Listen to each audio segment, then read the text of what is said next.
I call this meeting to order. This is a regular meeting of the Northfield Public School Board. Today is Monday, April 27th, and the time is 6 p.m.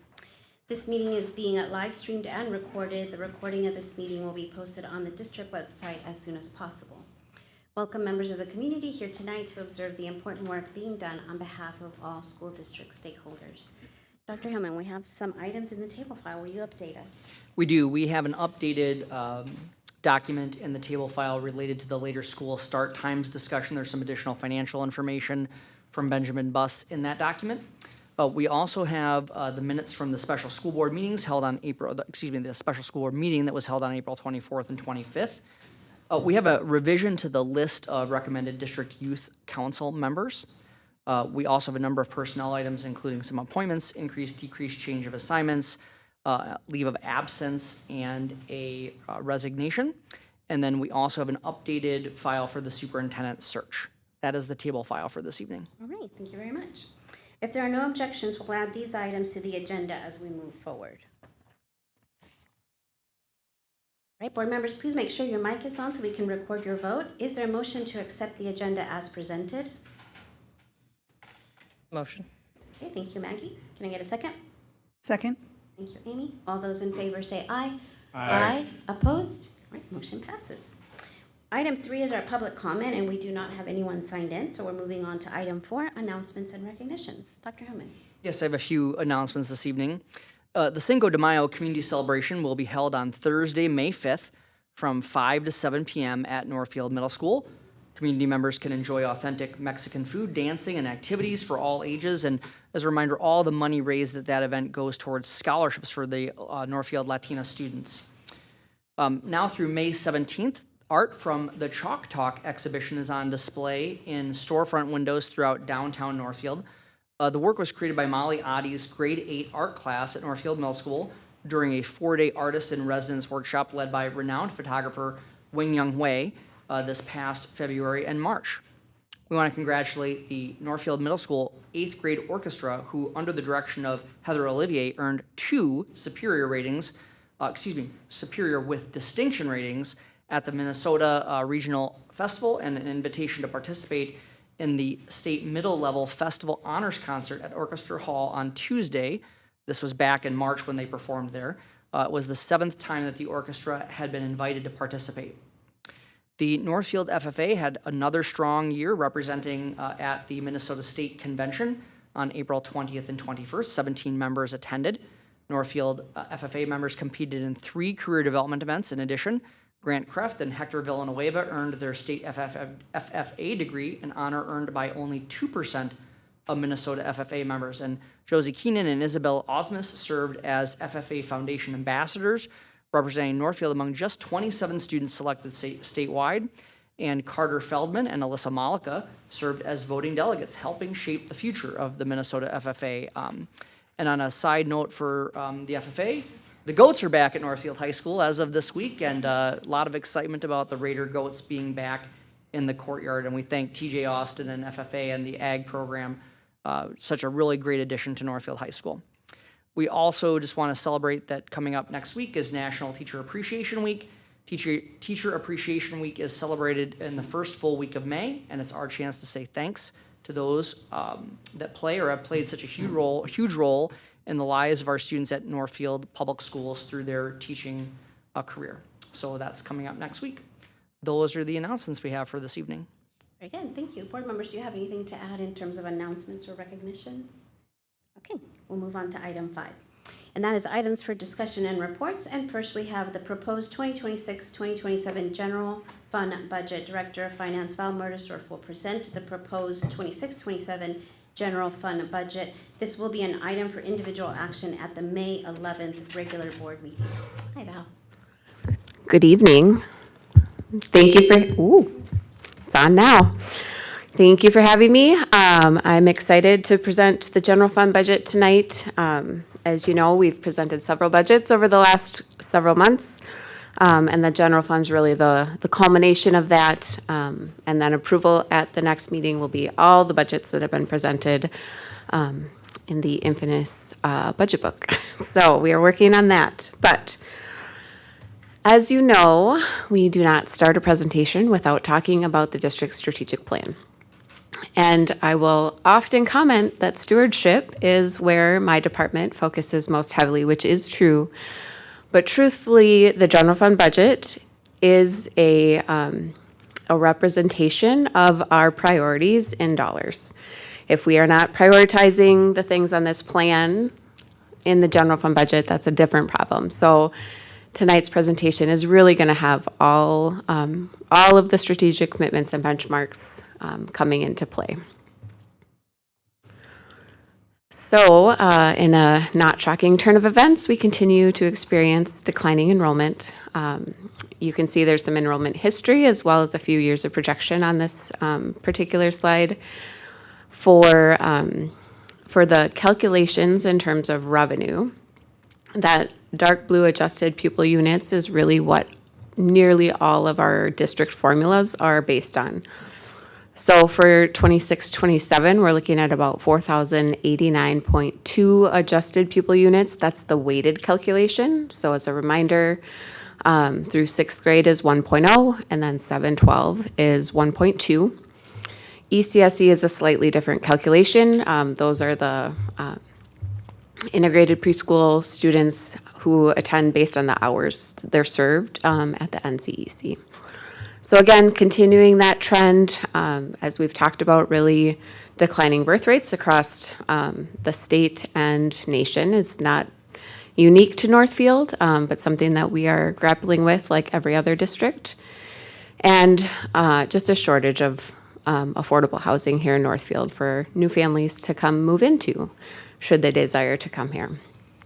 I do also want to point out that I finally got an official answer about using, we use the Rice County birth data as a metric. So on average, we bring in 34% of the Rice County births in terms of our kindergarten projection. And we did find out that that is based on where the mother lives, their zip code, not where the hospital is. So that's been kind of an ongoing question. And so we did finally get that all tracked down and squared away. So I still feel using the Rice County is totally appropriate for this metric. But just wanted to follow up with that. All right. There are a lot of moving pieces this year, so I will try to go as quick as I can because we have a long agenda, but also want to make sure that we're thoroughly covering and answering any questions board members might have. So for state sources, this is, of course, our largest portion of the budget. We know we're getting a 2.69% increase in the basic formula from MDE, so we'll have 7,683 per adjusted pupil unit. This is just that one formula is 44% of our total revenue. And so that's a really significant piece. I will point out when I was pulling the data, that percent of our total revenue has decreased incrementally over the last couple of years. It used to be 48 and 49 and 50. And I think that just continues to show that even though it is tied to inflation now, we're still struggling due to the underfunding over time. Our community is generous and we increase our levy. We added some fees last year as part of the priority-based budget reduction process. All of those things are going to supplement to make that number a smaller percentage each year. Special education is, as you know, a big deal, and it's projected overall to increase. It is based on prior year expenditures, so we know our expenditures last year increased, so that is a natural progression for that formula. We do know, however, that the state switched the special ed transportation funding formula from 100% reimbursed to 95% this year. And next year it is going to 90. So that was a reduction in our transportation funding. And we know this legislative session, they're targeting a $250 million reduction across the state, which obviously is going to impact our budget, but we do not know what that's going to look like yet. So that impact and how it will play out for Northfield is not reflected in the numbers that you're seeing. Once we have more information about that after the session ends, we'll make sure to incorporate that in our revised budget this December. Summer unemployment is another state source. And so if you recall, this has been a one-time pot of funding. And the state got a lot of pushback because it's a pretty big dollar amount for districts. And we were told we cannot levy for it, even though there is a levy mechanism for unemployment, but not for the summer unemployment. And so we had some communication from the Department of Ed, probably about 3 weeks ago, a month ago, that said they're anticipating the funding to run out for what they will fund this summer. And so we're expecting about 85% reimbursement. So we have about 225,000 booked in revenue, and about 261,000 in expenditures. So just know that that's already not going to be fully funded for fiscal 27. Again, pending any changes that the legislature might have. Property taxes is our next large source. Again, thankful for our generous community. We do have the max operating referendum. With the inflationary increase, which we'll be talking a little bit more about tonight, but that is a significant portion of our general fund budget and the way we are able to provide the programming that we do. It does also include the capital projects referendum, which is voter approved. And honestly, my favorite part to budget, because we did that in December and I already know the numbers, so it's pretty straightforward. There was a decrease if you look at property tax from year to year overall, and that's again related to the declining enrollment. And in addition, we did have a decline in our other post-employment benefit levy from pay 25 to pay 26, and that was related to the year we had a larger teacher severance payment than normal. And so that is 100% levy eligible. So we had an increase, and now we're kind of back to our normal expected operating level there. Federal sources, for the most part, are expected to stay similar. We have not heard otherwise. We are, in this budget, not planning to have the 21st Century Grant again. You might recall Erin discussing this in her budget presentation, but we had reapplied last school year, and the state basically came in right before school started and said, we're just not going to make a decision because federal funds were being held and there was a lot of complicating factors. And then we did find out, I don't know, in March, that we were not awarded, and now we're reapplying. That is due May 15th, I believe. But again, the grants are becoming more competitive. We've had that particular grant for at least 8 years. So we'll see if they continue to fund us. We've had a model community school program across the state. We've been recognized for that. So it would be very disappointing should they not award it. But we do have a plan to continue that programming, looking slightly different, but at least being able to continue the programming in some capacity. And then local sources is everything else. So we're assuming no increase in activity fees. We're assuming the same level of participation. We've had John Mahaller, activities director, has done a great job of tracking the enrollment or the participation and comparing to prior years. So even with our pretty substantial increases in rates, we've had the same or increasing participation in activities, which is a great place to be. The fee for transportation, again, that was new last year as part of the priority-based budget reduction as a way to generate additional revenue for the district. That was originally projected to be about 100,000. Right now, it's closer to 50. We obviously had families that chose to pay for a parking permit instead because it was the same price, which makes sense. There were also, I would say, more neighborhoods and routes that were excluded because there was not a safe way to walk to school than we had originally anticipated when we really dove down into each road and which ones were charged versus not. So that has been adjusted for this budget but just know that that's looking a little bit less than originally anticipated. MA revenue, as you might recall, was one of the one-time items where we had a much larger amount last year during our audit. We have checked with our third-party consultant, and she is not anticipating that to continue. So we have that back at our normal level, and so that was kind of a one-time thing.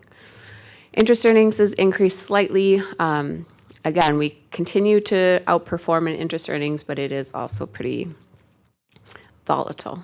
So we would prefer to be conservative there rather than coming in under. And then the EL cross subsidy, this is really just accounting. It's nothing that you need to worry about. We've talked about the English language cross subsidy. We pay for that with our compensatory funding for the most part. But the state went through a whole process where this has been highlighted, and so now they want to actually track how much districts have in a cross subsidy. So we have to do a journal entry at the end of the year that adds revenue and expense in the same dollar amount, so it doesn't net change anything on the bottom line, but it does look like we're all of a sudden $800,000 higher in expense and revenue. So just know that that's in there. So if you're looking at that local source and see that big jump, it's not because we're increasing fees. It's just because of this accounting change for some revenue and expense recognition at the state level. So that's a lot of information. So this is the summary, so you can see the last couple of years of audit results and where we have the revised budget right now and what is projected for 26-27. I always like to go back and compare to the financial forecast to see how close this was to what I was projecting in January. The revenue is almost spot on. It's within like $100,000. So that makes me feel pretty good that some parts of that are pretty tight. Again, lots of moving pieces in this one, but overall we're looking at total revenue of about $71.3 million. Expenditures, even more moving pieces on this side of the equation. So this year, as you know, we are negotiating with our other 15 agreements. We negotiate with our teachers union in one year and everyone else in the other year. And so we are about halfway through that process. Again, assuming moderate increases, this model and the numbers you're seeing, just so I'm very transparent, does assume approval of the restoration and readjustments that are later on the agenda. I did that intentionally so that you could see the impact of where we're landing and where I'm actually projecting for next year, knowing that you're not approving the budget until May. And so if for any reason that proposal changes, I have time to then switch that for the next meeting for approval. So, but I wanted you to see the full impact of what's proposed. The timing worked out really well for me to present the budget at this meeting. Benefits continue to increase. So our statutory benefits, FICA, paras, the public employee retirement, teachers' retirement, are all a percentage of salary. So as we are forecasting salary increases, obviously those are increasing in tandem with that. The 26-27 budget will be the first year where we have the full year of the Minnesota paid leave tax implementation. And so right now that's a 0.88% payroll tax that is 50% paid for by the district and 50% paid for by the employee. It does not assume an increase at this point. We have not heard that there will be increases, but I wouldn't be overly surprised if we do get one eventually, just because I think the participation's been a little bit higher than they originally anticipated. But right now, overall, it's not a giant portion of the budget, but obviously every dollar counts and we're tracking them. So just know that that could be a change that we see in the future, but for right now, it's planning to stay the same. Just obviously, it's a percentage of salary, so it increases the same way the other statutory benefits do. We do have a 10% increase in the health contribution, the district's health contribution for employees. That is negotiated in our teacher's contract, and every employee in the district has the exact same contribution. And so that is pretty unusual across education. And so we're super proud of that because every employee, regardless of how much they make or what position they're in, is getting the same level. All right, non-salary and other operational. Transportation is one of the biggest pieces in here, and so we will be doing an RFP very soon because we extended our contract with Benjamin Bus for 1 year, and we did a transportation study basically with a third-party consultant to evaluate and make sure we had everything where it needed to be. And so that will be coming out shortly, and we'll see what comes back. Again, we have I think a 3% increase built in for that. And we are assuming Benjamin Bus continues to be the vendor, which I'm not anticipating to change because they are in town. We do have a fuel reimbursement clause in our current contract. And so when diesel fuel gets over that threshold, we pay the extra. So I am anticipating that to kick in and be an additional cost. So we're watching that, but just know that that's an option to increase as well. The ice arena, so we are anticipating an increase in our ice arena levy with the new ice arena. This is lease levy eligible, but it is in arrears. And so you'll see the increase in the expenditures here. It is in the operating capital fund, so there's no impact on the unrestricted general fund, but it's a kind of 1 year lag in terms of the funding we're receiving and that first year of expense. So just wanted to call that out. And then, of course, benchmark fund balance goal of 14%. And I'll talk about that a little bit on the next slide. And then that calculation, as a reminder, is our general fund expenditures. And we exclude our operating capital, long-term facility maintenance, scholarship, and student activities. They are all pretty much self-sustaining funds. And so we are taking that more on the truly unrestricted general fund expenditures, if that makes sense. All right. And I've done this the last couple of years, and I think it works pretty well to show you expenditures by program and then expenditures by object. So by program is where are we spending the money? Is it in special education, administration, capital? And by object is really what are we spending money? Salaries, benefits, purchase services, that sort of thing. So same total, just a different way to look at it. Again, this does include the increase in the restoration and readjustment package that's on the agenda later. It does include up to the max range for the new superintendent contract. I wanted to plan worst case scenario in case we needed to. Everything else is relatively straightforward in terms of staffing rolling forward and those sorts of things. Just going to check my notes to make sure I didn't miss anything.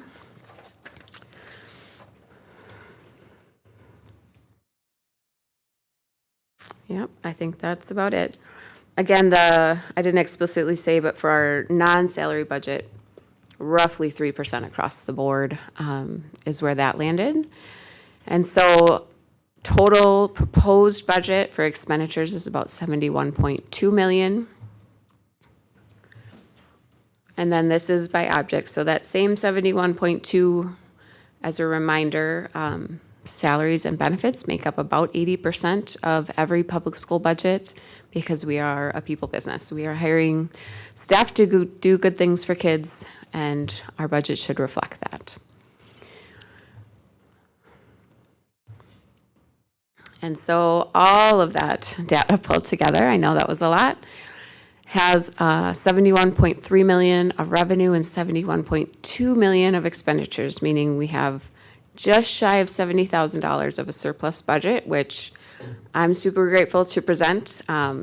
4 years of a surplus budget has been a long time since we've seen that, and that is 100% attributable to the hard work that many people in this district did to help us prioritize and go through a few rounds of priority-based budget reduction to keep making sure that we can have a strong financial position and maintain as much programming and people as long as we can. So I'm super pleased to report this as the projection. Knowing 24-25 obviously ended better than we had anticipated. We did that hard work in the spring of 25, and it's really setting up the budget for some stability for the next couple of years. So the unassigned fund balance is projected to end at about 17.4, which is above the board's goal of 14. Again, this still aligns pretty well with the financial forecast. The expenditures are actually a little bit less than what was projected in the forecast, which means that we can extend that just a little bit further than originally projected. But overall, I'm really pleased to say that we're in a strong financial position and we can continue to respond thoughtfully and proactively as we continue to work through declining enrollment. So that's a lot of information, but I'm happy to answer any questions that you might have. Thank you, Val. Thank you for presenting that and keeping that in front of us, and especially enjoyed the pictures that you associated with different slides of our stakeholders, our students, our staff. Yeah. It's a good reminder what we're paying for. Exactly what our budget is about. People. Yep. Board members, do you have any question or comment for Val at this time? Ben? Okay, then Amy. Thanks, Val. As always, and always impressive. If you're $100,000 on a $71 million budget, pretty good. I'll take it. Exactly. Could you run back to the assumption slide quick? I just had a couple. Revenue or questions expenditure? there. Revenue. So just, and maybe I missed it, but the special education, the 95%, 250. You said that isn't factored in right now. The 95% is, but the $250 million target at the state level, we don't know how that's going to play out. I've heard several proposals, but we don't actually know what their recommendation will be at this point. Ballpark, if that passed, do you know what that might represent? Or It's hard to say. One of the things that they're talking about is eliminating our ADSIS funding. So that is about, I want to say 600,000. So that whole program would be eliminated. And then there's a couple of other things that I've heard, but I would say I don't have a good sense on the other ones because how $250 million extrapolates across the state and their various special education budgets is harder to delineate. But yeah, but about every $700,000 is a 1% decrease in the fund balance. Easy way to think about it. Yep. The 21st Century Grant, how much was the total on that one? $125,000 annually. Annually. And then you said the bus revenue ended up being about 50,000. Yep. Okay. And Yep. then one more question on the acronym MA revenue. What's that? Medical assistance. All right. Those were all my questions. Good questions. Okay, Corey and then Amy. Okay, go ahead, Amy. I was thinking it was Massachusetts revenue and maybe the state. I would take it if they're willing to give it to us. So again, I love how clearly you take a complicated subject and make a presentation for us. So thank you. You are excellent at what you do. My question's very small, Okay. but I'm curious because I was looking, if you could go to the expenditures by object,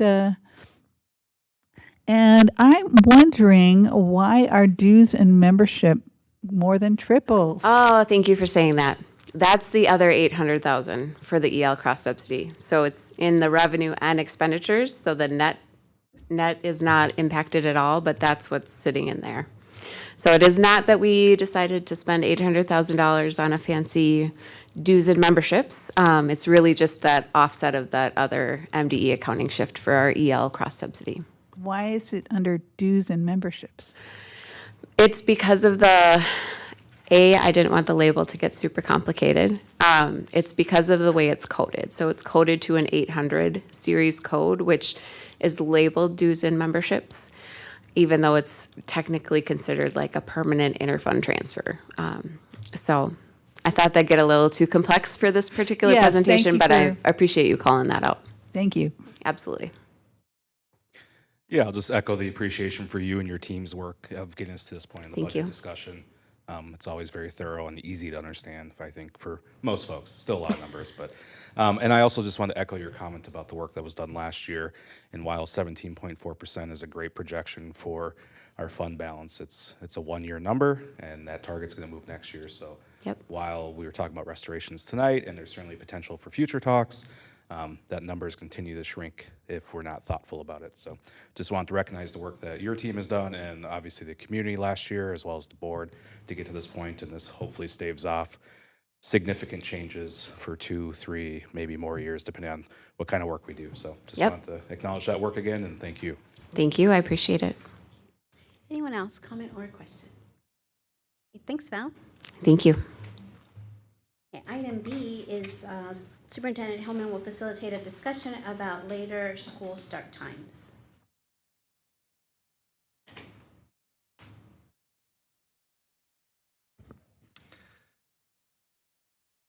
So we will start with the timeline where we've been. I also want to just acknowledge that Lorraine Benjamin Miller and Nancy Johnson from Benjamin Bus are here tonight.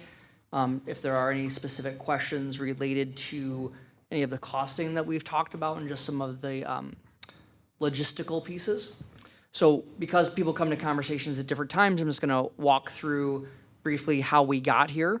So this is something that the board has brought up several times in the last decade. We've talked about it a couple of times before. Last summer, during my annual focus areas discussion, the board didn't put that as a focus area, but they did ask me to help facilitate a process to determine, is this the time to consider changing our school start times? So I'll go to the second page and just start with the why. So, we are looking at this because we know that there are a couple thousand studies that Dr. Kyla Wallstrom from the University of Minnesota referenced when she was with you in December about numerous benefits for high school students in terms of having a later start time to their school day. Those studies cover things like academic achievement, mental health, physical health. And so the reason is thinking about how can we best put our high school students in a position to be as successful as they can. We know it's a lot of it's brain development and just how they are working through that process of their brain becoming fully developed. And so their sleep patterns and circadian rhythm changes during that time of their life. So if we go back, that's what we really discussed back in December. We had started this with a work session. We had another work session in late January. Benjamin Bus came and really talked about the complexities of the transportation system. We discussed this at a regular board meeting. Then again, back in April, we had a couple months where we were working through some things.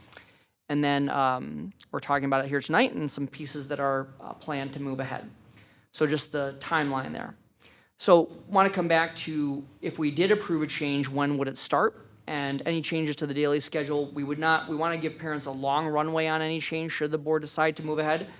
So we're looking at the 28-29 school year. That coincidentally aligns with when the high school facility project would be done. And so looking at aligning that change with that other change in our community.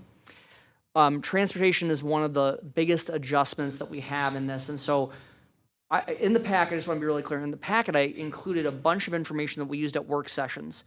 That is as background, right? So there were some hypotheticals or some other pieces, but those were just getting the discussion started. And so really we see, there are of course more than 2 options, right? But we see really 3 pathways right now. Start with the one at the bottom here. We could maintain the current model. The board could discuss this and say, we really appreciate that we've had this discussion, but we're going to maintain what we have. That's one option that you'd have.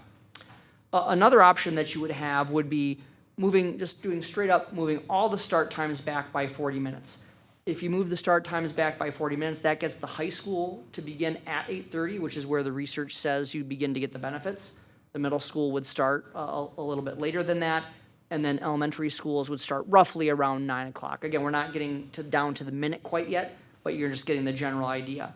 So just pushing everything back by 40 minutes, that would have what we anticipate to be a neutral cost impact. Can't say it's going to be perfectly neutral, but it should be a neutral cost impact. And from an operational perspective, it's really the simplest. We just move everything back a bit, and we can keep doing the things that we've been doing just a little bit later than we did them. Of course, we do think there'd be some operational pieces with childcare increase in the morning, in terms of parents who have to go to work earlier than 9 o'clock, so that could be an operational piece through the Ventures program. One of the other items there is that the elementary and NCEC dismissal times would be around 4 p.m. Like, if you look at the current schedule, you might have some that will be a little bit before that, but some at 4, and the NCEC with the preschool programming would be well after 4 p.m. Another option that the board could think through is, and this is what we often hear from people, is just, why don't you just flip the times? And so just have the elementary students start at the time that the high school students start, and get the high school students to start, middle school students to start around when the elementary students begin. And it sounds really easy to talk about that. In truth and reality, it's much more complex. So the current modeling that we have for this flip, if you will, and it's not a complete flip, would have elementary school starting right around 8:15, so not all that different than they start now.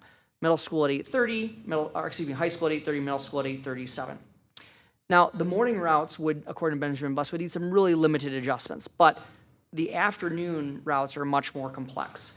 And so when we first started talking about the potential increased cost, there was a pathway to where we would have to really essentially add one bus in the afternoon, at a cost of about $43,000, but that model would have some elementary school students on the bus for 90 minutes. And so at Spring Creek and at Bridgewater, you can see some students having afternoon bus times of 75 minutes. Greenville Park would hit 90 minutes at that point. And you might say, well, how are they on the bus for that long? What the truth is, it's not that the buses are rolling that entire time. If you think about it, if I'm an elementary student, I get on at Greenville Park, I now drive, the bus goes to the high school where I wait 7 to 10 minutes to have the high school students load. Then I go to the middle school, sit there for another few minutes for those students to load. And that one is a little trickier at the middle school because that's also the transfer hub. So you're going to have elementary students on a bus, an idle bus, for 20 minutes or so as they wait for people to get on the bus. And I would just speak for our bus drivers that elementary students on an idle bus at that time in the afternoon requires supervision. I think that that's a fair way to say it. So if we were then to look at how could we keep those bus rides at approximately 60 minutes across all 3 elementary schools, you'd need to add around 11 additional buses, because what that would do is that would allow us to be able to get some of those other students in town home more quickly, and it would adjust the route so that students would only be on the bus for about an hour. So 11 additional buses in the afternoon only. And that would be approximately, based on the current costs, today you heard Val talk about that we're getting ready to negotiate the new transportation contract, but it's north of $500,000 for that change based on the current costs again. The other issue that I think Benjamin Bus might talk about is that when you have 11 additional afternoon routes, you're going to start to have some potential issues with driver availability. In the afternoon, we have the other piece of activities buses that are going at various places, and so that could, not sure it would, but it could potentially put a cramp on the availability of enough bus drivers. Benjamin Bus has said they would figure it out, but we just know that would put some stress on that pool. Now, the last part I want to talk about is that the NCEC, we are not required to provide transportation for preschool students. There are some students who are in preschool who receive services for their disabilities where they have transportation built into their individualized education plan. But we also do transport general education preschool students. And we know that transportation overcomes a significant barrier to getting people to preschool, and we all know the research behind the return on investment for every minute that a student spends in preschool. But there's a piece about how certain buses are reused so we can keep costs down. There's around 11 buses that transport NCE students, and you would have a far later end time than you're talking around 4:30, 4:40 in that model. And we did have Benjamin Bus model, what would it cost to put preschool on its entire separate system? And that would be very expensive. The estimates are right around $700,000 to actually separate that preschool system. So those are the 3 options that you really have, right? You could maintain the current model, good discussion, no harm, no foul. You could look at pushing the current start times 40 minutes back. That would be another option. And then the third option would be to do this switch, which really would put many people in the best position. Elementary students would be around the same starting time, right? But you're gonna just have some other issues at the end of the day there as well. So those are the models that we would look at. I think the board governance questions that people need to really think about is, we know the value of starting high school students day later, right? The research is very solid on that. We know that we've just got numerous pieces of research that say, here are the benefits. And if you say that those transportation costs would be worth, right, getting those benefits and what you would give up for that. So for example, if you had to give up staff FTE to be able to get to that, you're going to weigh, okay, if we have to have either slightly larger class sizes or maybe a few other reduced options, and that weighing that against what the benefits are of the later start times, that's really the governance question I think you really need to wrestle with. Where is the greater return on the investment? We'd love to do all of the things that research say are good for kids, but in all practicality, it's not possible to do every one of those things. So you're wrestling here is which one of these approaches would be better for the system. And then if you do choose to move forward with this, this is step one, and then the district would need to operationalize this for a 28-29 start. And are there guardrails that you would want to put on that discussion? So you could say something like, we want the district to execute this, but you have to do it within these parameters, if that makes sense. As I really thought about a number of the other, there's a number of other individual questions, but when I think about what are the board systems questions, it really is about these two pieces. What are the benefits for students? Are those worth the increase in transportation costs, given you'd likely have to offset them with some kind of staff or programming reduction? And what are the guardrails that you would want to put forward? So just to be really clear about the timeline from here is that we're discussing this tonight. We would discuss it again at the May 11th meeting. Beginning this week, we'll begin to promote a May 14th community input meeting. We are going to focus that marketing, if you will, of that meeting on our current families, both who are in the K-12 system and those who are also in our NCE system. That is the group that we think it has the biggest impact on. Those are the folks who we think you really need to hear from. So we'd have that public input meeting on the 14th, and then the board could discuss it again and debate it on May 26th. And then you could, if you wanted to, you could certainly make a decision about the pathway forward on June 8th. This is a timeline that I put together for you. You can certainly adapt that timeline in any way that you would like. So over the past couple of months, the board has doubled down on saying we really would like to be able to have this data and this information and feedback. We are at a point where we think that we've given you the high enough level data that would be helpful in your discussion. We, of course, can give you any more data that you need. We do have Lorraine and Nancy here if you have specific questions about the transportation component of this, but we'd be happy to entertain a discussion at this point. So you needed that background, and the public who's watching needs that background to be able to provide you with their feedback. So we'll be happy to open it up to questions, comments. We've got Nancy and Lorraine here, so we can certainly involve them as well. Thank you for providing all that and setting it, organizing it in a way that we can see our options here. Appreciate that. Board members, do you have a comment or question about this material and this topic? I just wanted to invite Nancy and Lorraine up to the podium to see if there's anything that you want to expand on that Dr. Hillman was talking about, and also explain a little bit about the smaller buses and what's involved with those and why that's a limitation. So I'd be interested in your perspectives.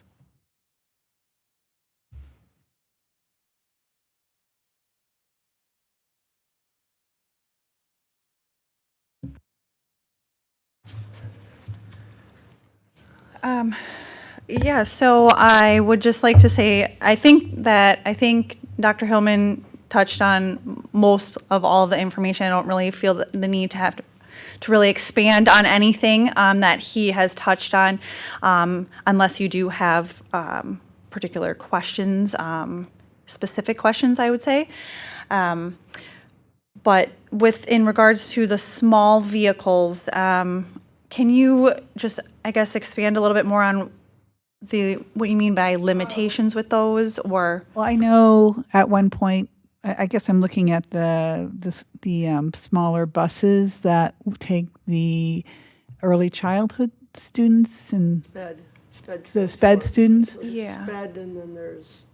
And I just wanted to understand that better, because just wanted to see what you had to say.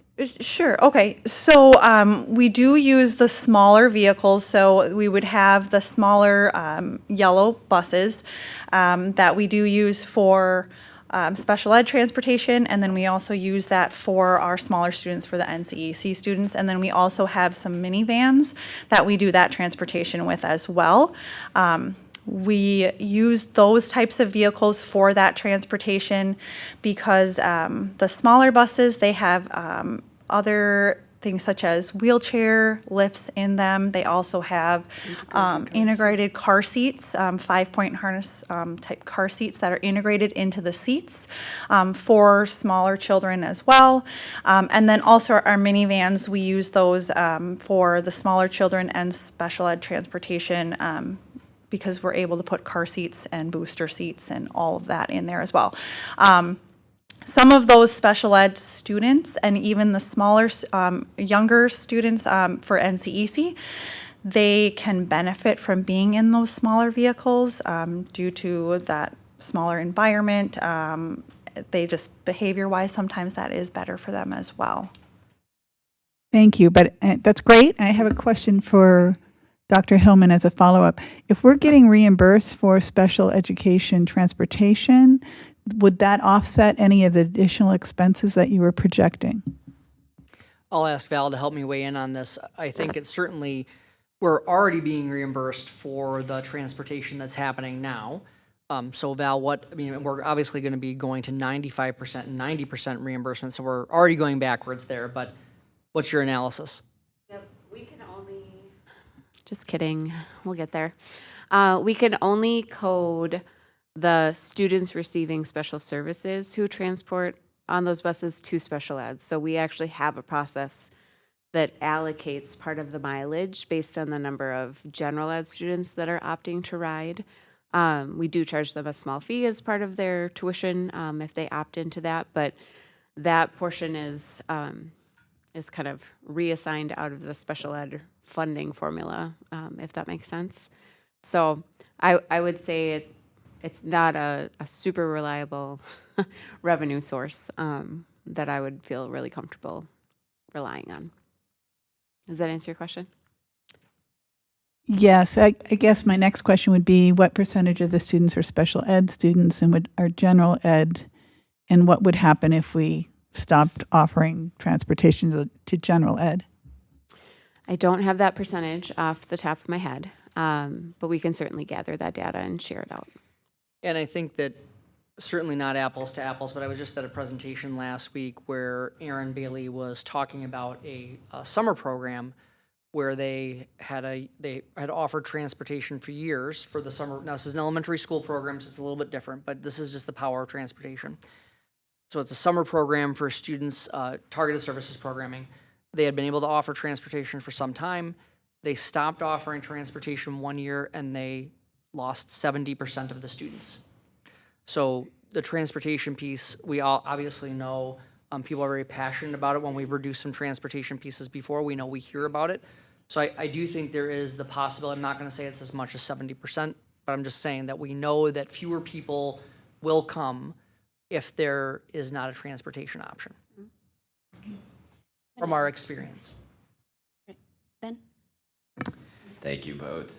Just a couple questions.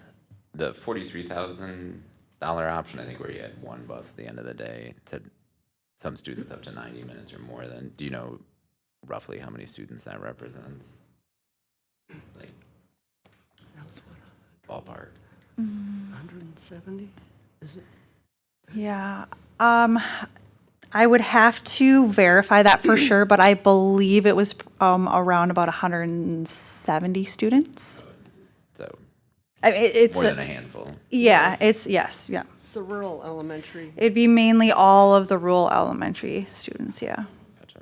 And then I assume then when you're at 11 buses plus the NCEC, that's 573 or 537, whichever it was, plus and 700, so that's additive. So it's like 1.2 million to do both.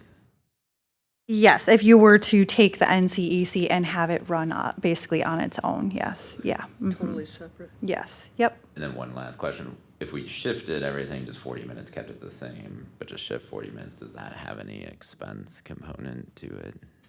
I don't anticipate there being, at least not a significant change in expense, just because we'd essentially keep everything the same way that it is. We'd just be shifting everything by 40 minutes.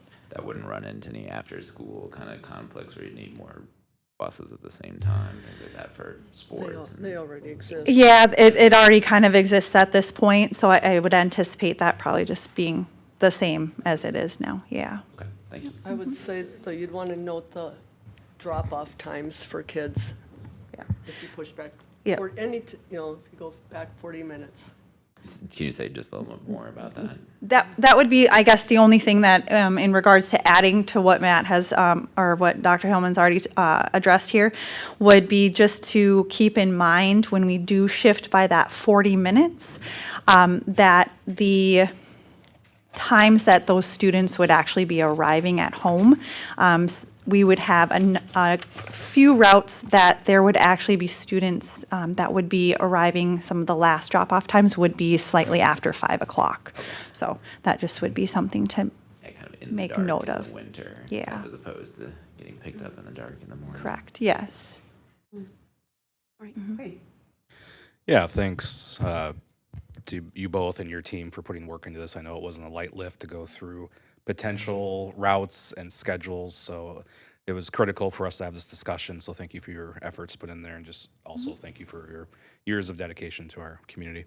I think with the cost of $537,000, it's close to a non-starter for me. I just don't know if I have an appetite to reduce positions for this. I know what the sign says, but we also have another option that we could consider. But with an expense increase at that level, I think I'd have a hard time going that route. So I just wanted to throw that out there. That's my take, obviously.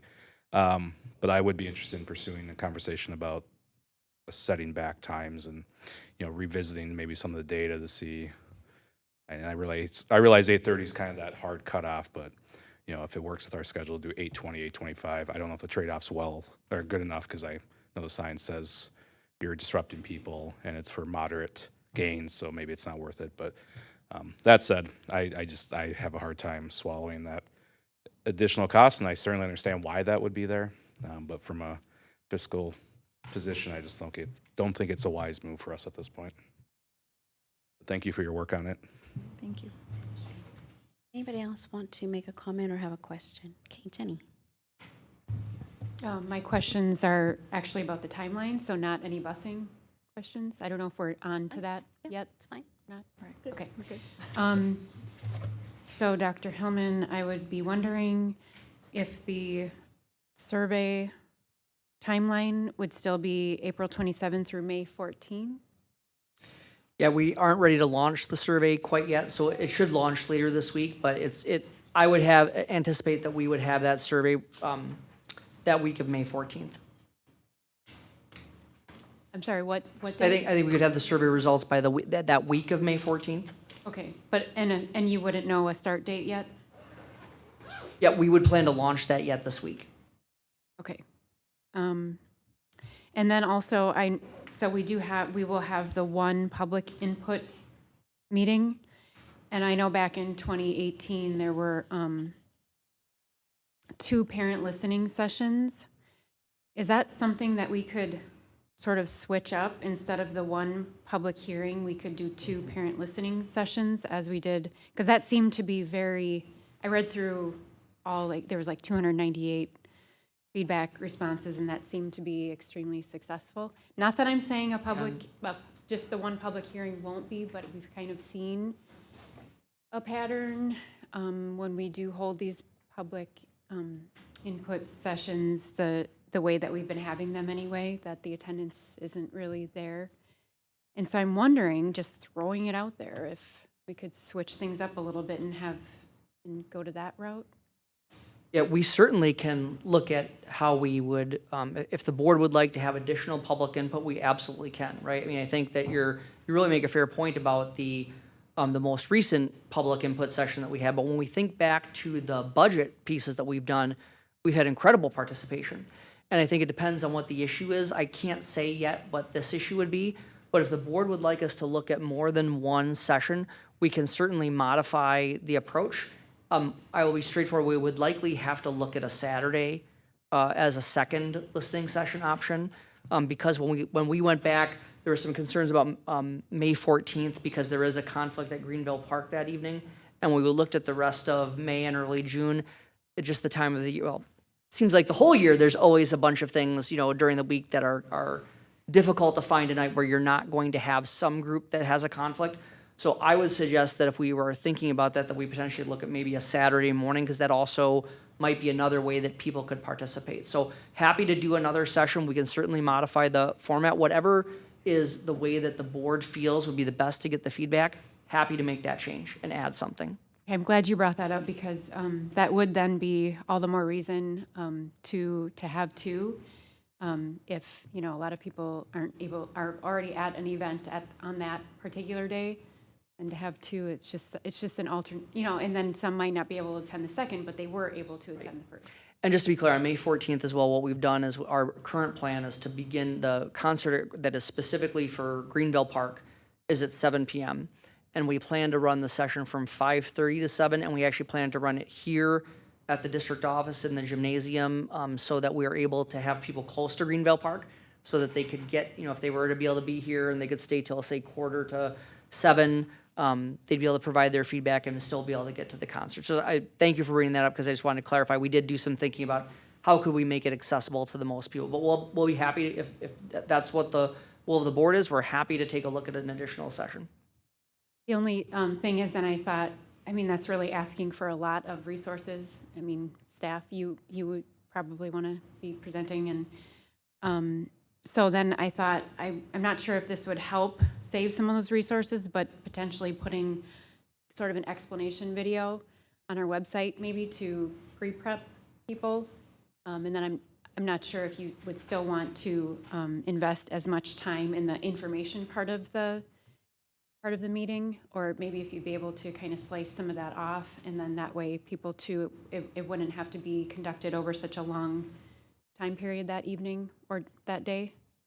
Yeah, we'd be pleased to do that, right? And I think the one thing I do want board members to realize too is that I do think there will be a number of people who do the homework beforehand, but we also have to acknowledge there will be people who don't. But if it's recorded, right, and if it's recorded and people have access to it, they could, we'd have to make it, what we've also learned with videos like this is that they have to be fairly short, right? So explaining the concepts fairly quickly. And I will also tell you that if board members have a level of comfort, we have used some generative AI tools to be able to experiment with some of these kind of explain everything videos.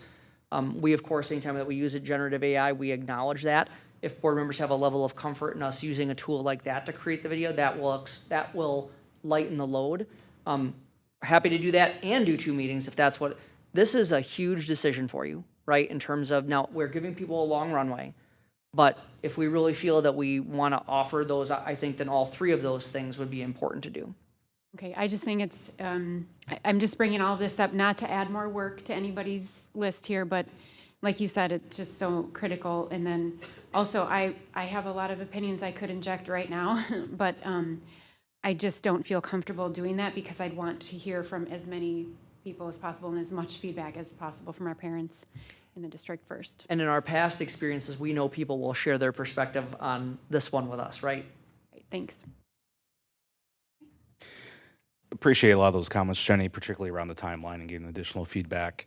We only have 2 board meetings before we'd have to make a decision, at least currently with this timeline. And I know in March I had said this is a discussion that we have going forward and certainly couldn't be put away, but maybe put on the shelf till the fall. I have concern given the information we received about the cost change. And I think a lot of us were hopeful that doing a flip of sorts would be the route forward. I don't want to put words in other board members' mouths, but I think with the new information tonight, we have to decide what we actually want to look at before we can start even thinking about public comment and narrowing in to see if there's agreement among the board about, are we interested in a 40-minute delay? Do we want to keep things the same? Do we still want to consider doing the flip even with the cost and get feedback on that? I said my stake. I don't think that's the appropriate route, but there's 7 of us. So I think we should get consensus on where we think we even want to pursue before we consider dates. And then given the compressed timeline between today we've got roughly 5 weeks till we're scheduled, and that's our only meeting scheduled in June. Not that we can't add more meetings, but we've had quite a few here. And then, of course, Dr. Hillman leaves at the end of June. So I guess I'm reverting back to my thought from February, March, whenever it was, that maybe we revisit this in the fall. We have time to talk to people throughout the summer. We can come to a consensus as a board what we actually want to pursue now as potential, and then get the dates figured out and input pieces. So just throwing that out there for general thought. Ben? Question, and then I'll kind of summarize my thinking too. But if we did the just push back 40-minute, remind me what that does in terms of the NCEC transportation, anything? Or is it... Yeah, you're still going to see the NCEC transportation, the dismissal being roughly 20 after 4 in that general area, departure around 4:30 to 4:35, 4:40. I mean, again, please don't hold us to the exact minute right now. This is more big picture planning.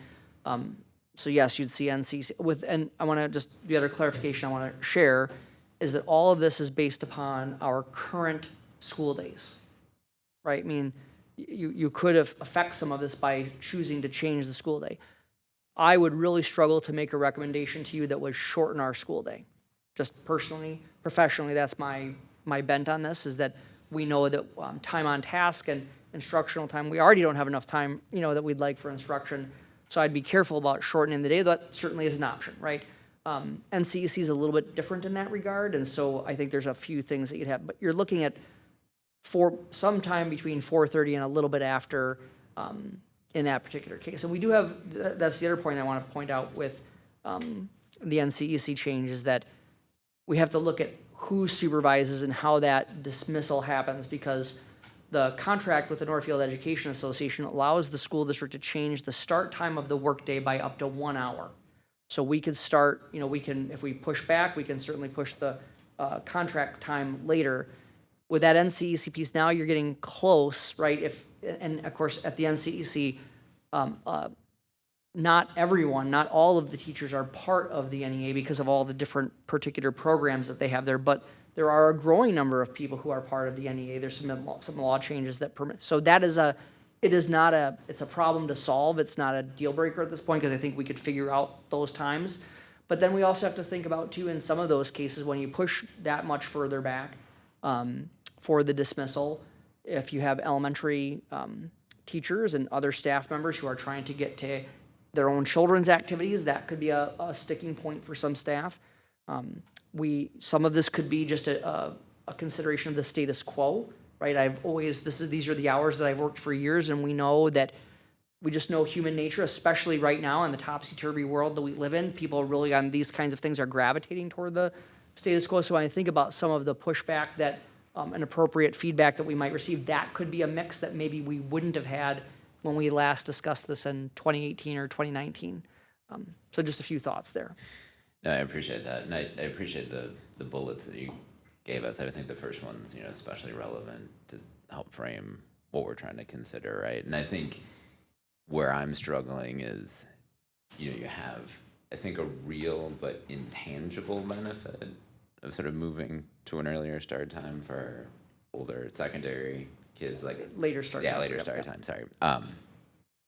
Versus a very tangible trade-off, right? When you talk about reduction in staff, like, right here, it's a bullet point that says, offset by staff reductions. What that means or who that is matters, right? And we don't have that information. We can't really process that information. And I think one of the things that sticks with me is that just sitting through, the superintendent interviews that we've had, many times it's come up, what makes Northfield, right? It's the people, it's who we have, it's the things that we can do because we have the budget to do it right now. And when we talk about, potential hit of 1.2 million, and that's 1.5% or 2% of our fund balance. So, you start to winnow away that pretty quickly. And those are ongoing costs, right? That's not a one-time hit. Right. So I think, if I were to put some parameters around it, shifting that back 40 minutes would be something I'd be interested in hearing from the community about. I'm flexible on time frame, kind of like Corey's talking about. I don't know that this isn't a burning platform issue for us necessarily. So it's also something that, whoever ends up in your seat there, Dr. Hillman, I don't know if they'll want to take on right away or not, but I think that's a conversation we could have with them, knowing that we've done a lot of the groundwork. And again, I would echo the appreciation of Benjamin Buss and going and, figuring out what this actually costs. It turns out it costs a lot. So that matters, right, in the context of how we're trying to do the solve here.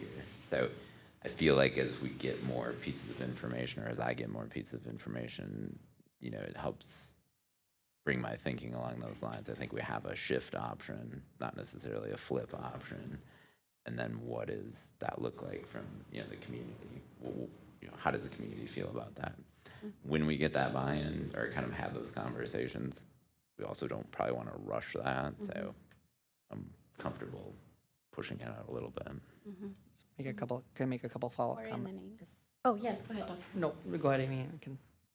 We're going to do Corey and then Amy. And I'll be real quick. I appreciate you saying it's not a one-time cost. I meant to mention that as well. It's $537,000 this year. Obviously, we were going to enter negotiations soon. I assume there'll be an increase. So that's $500,000, potentially $600,000, $700,000 a few years down the road. And then the other piece too is implementation wouldn't be till the 28-29 school year, so we have time. And doing this in the next 5 weeks when we know we could do it in the fall and still have the same runway, get plenty of feedback from people, and still implement it in 28-29 if that's our goal, completely feasible. So just wanted to add that. Thank you. I think this is going to be the biggest ask that we make from our families, bigger than asking them for more property taxes, to ask them to change their morning schedule. And with that, I think the longer runway we have, the better. I think we also have a lot of trust that's been built up in Dr. Hillman, who people know and understand, and they're happy to talk to him about it. Whoever our new superintendent comes in, he'll have a lot to do right away, just learning the area. So I'm still at the place where I don't want to lose the momentum that we've been developing. And I would love to keep pushing through. I really do appreciate what Jenny was saying about giving multiple opportunities to educate our population, because the residents here are very educated and they want to know. And I don't think we have to have pinpointed an exact solution, though I think just looking at the money, probably the later 40-minute push makes the most sense. But I also think we have a group of residents who would be interested in knowing what we've considered and knowing why we've landed on that solution. So I don't think we would discard those options completely, but say these are the things we've looked at.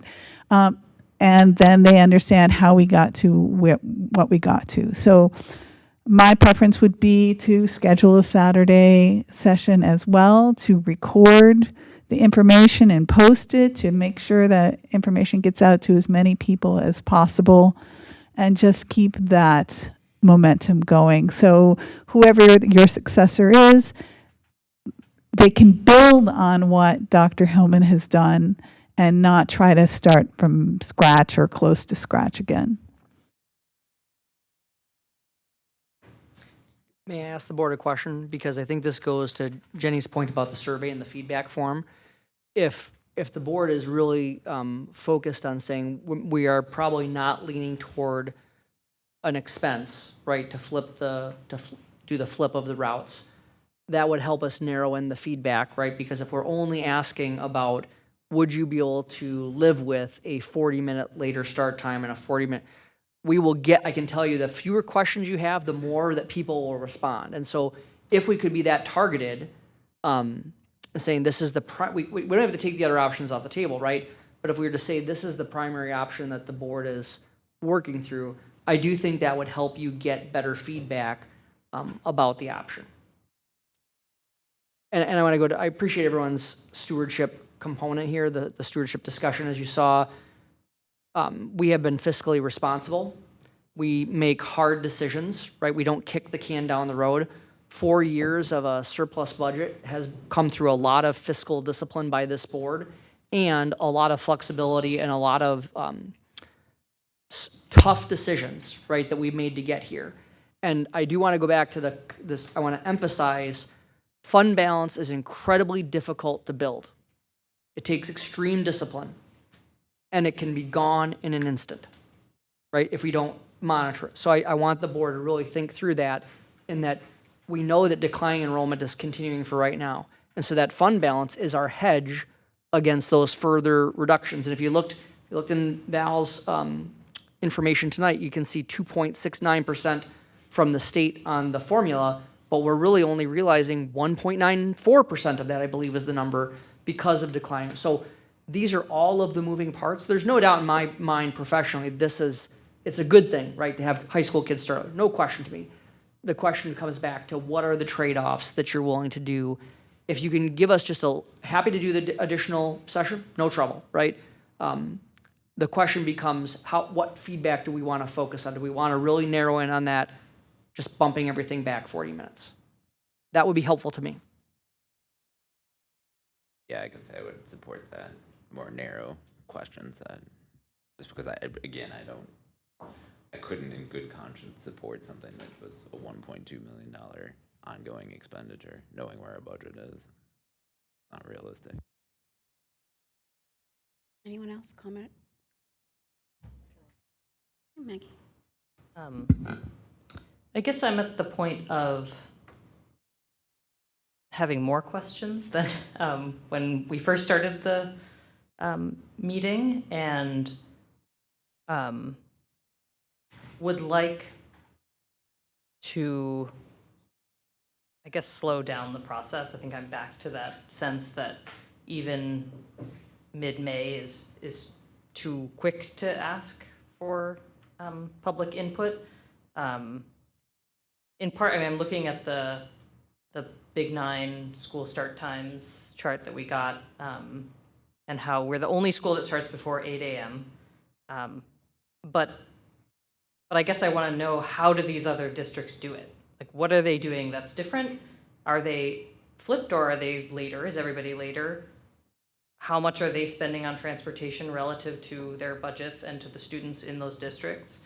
I'm not ready to push back 40 minutes for everyone. I think Dr. Wallstrom also said that the research shows that's not right for elementary students. So that's not something I would like to bring forward yet. Maybe eventually that's where we go, but I would just like to ask even more questions, which I think to me leads me to say that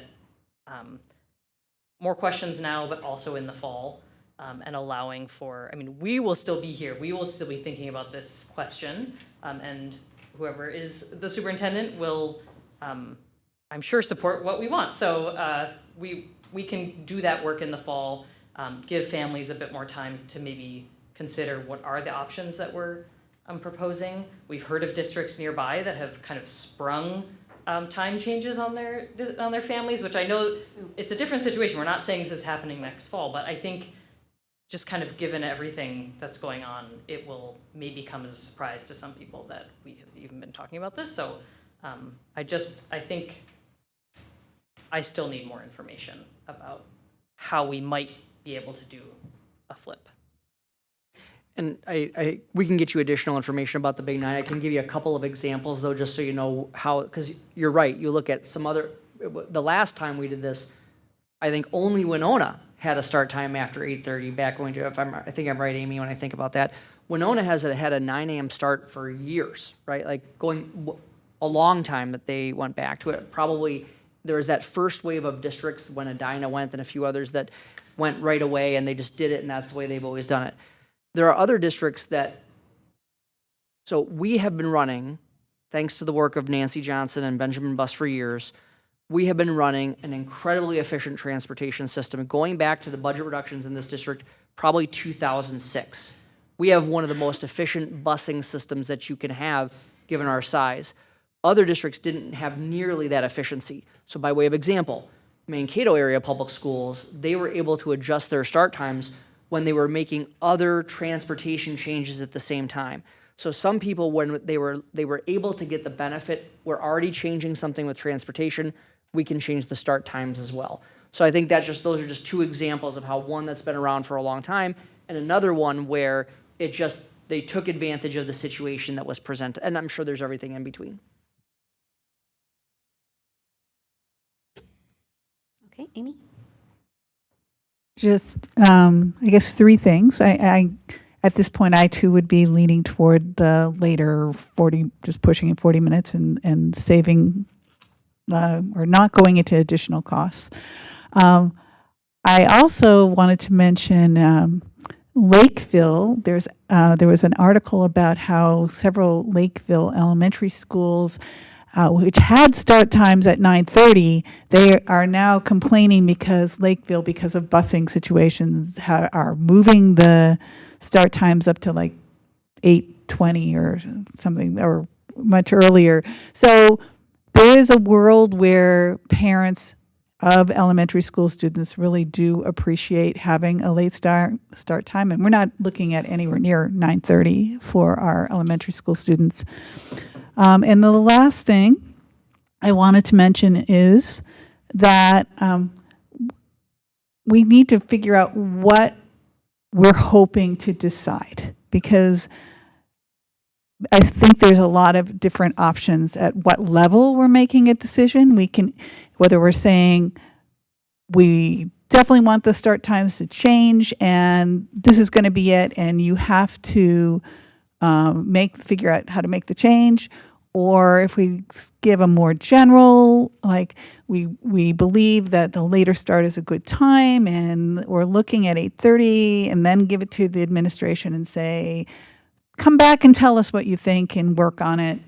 So it seems to me that there's a different decisions we can make, and that's what we need to know what we're pushing forward. I'm actually on the side of the more gray decision, where let's say this is what we're really interested in, and we direct the administration to see how they can make it work. I'm not as interested in saying we're going to do it at 8:30 and you have to make it work. So wanted to throw that out there.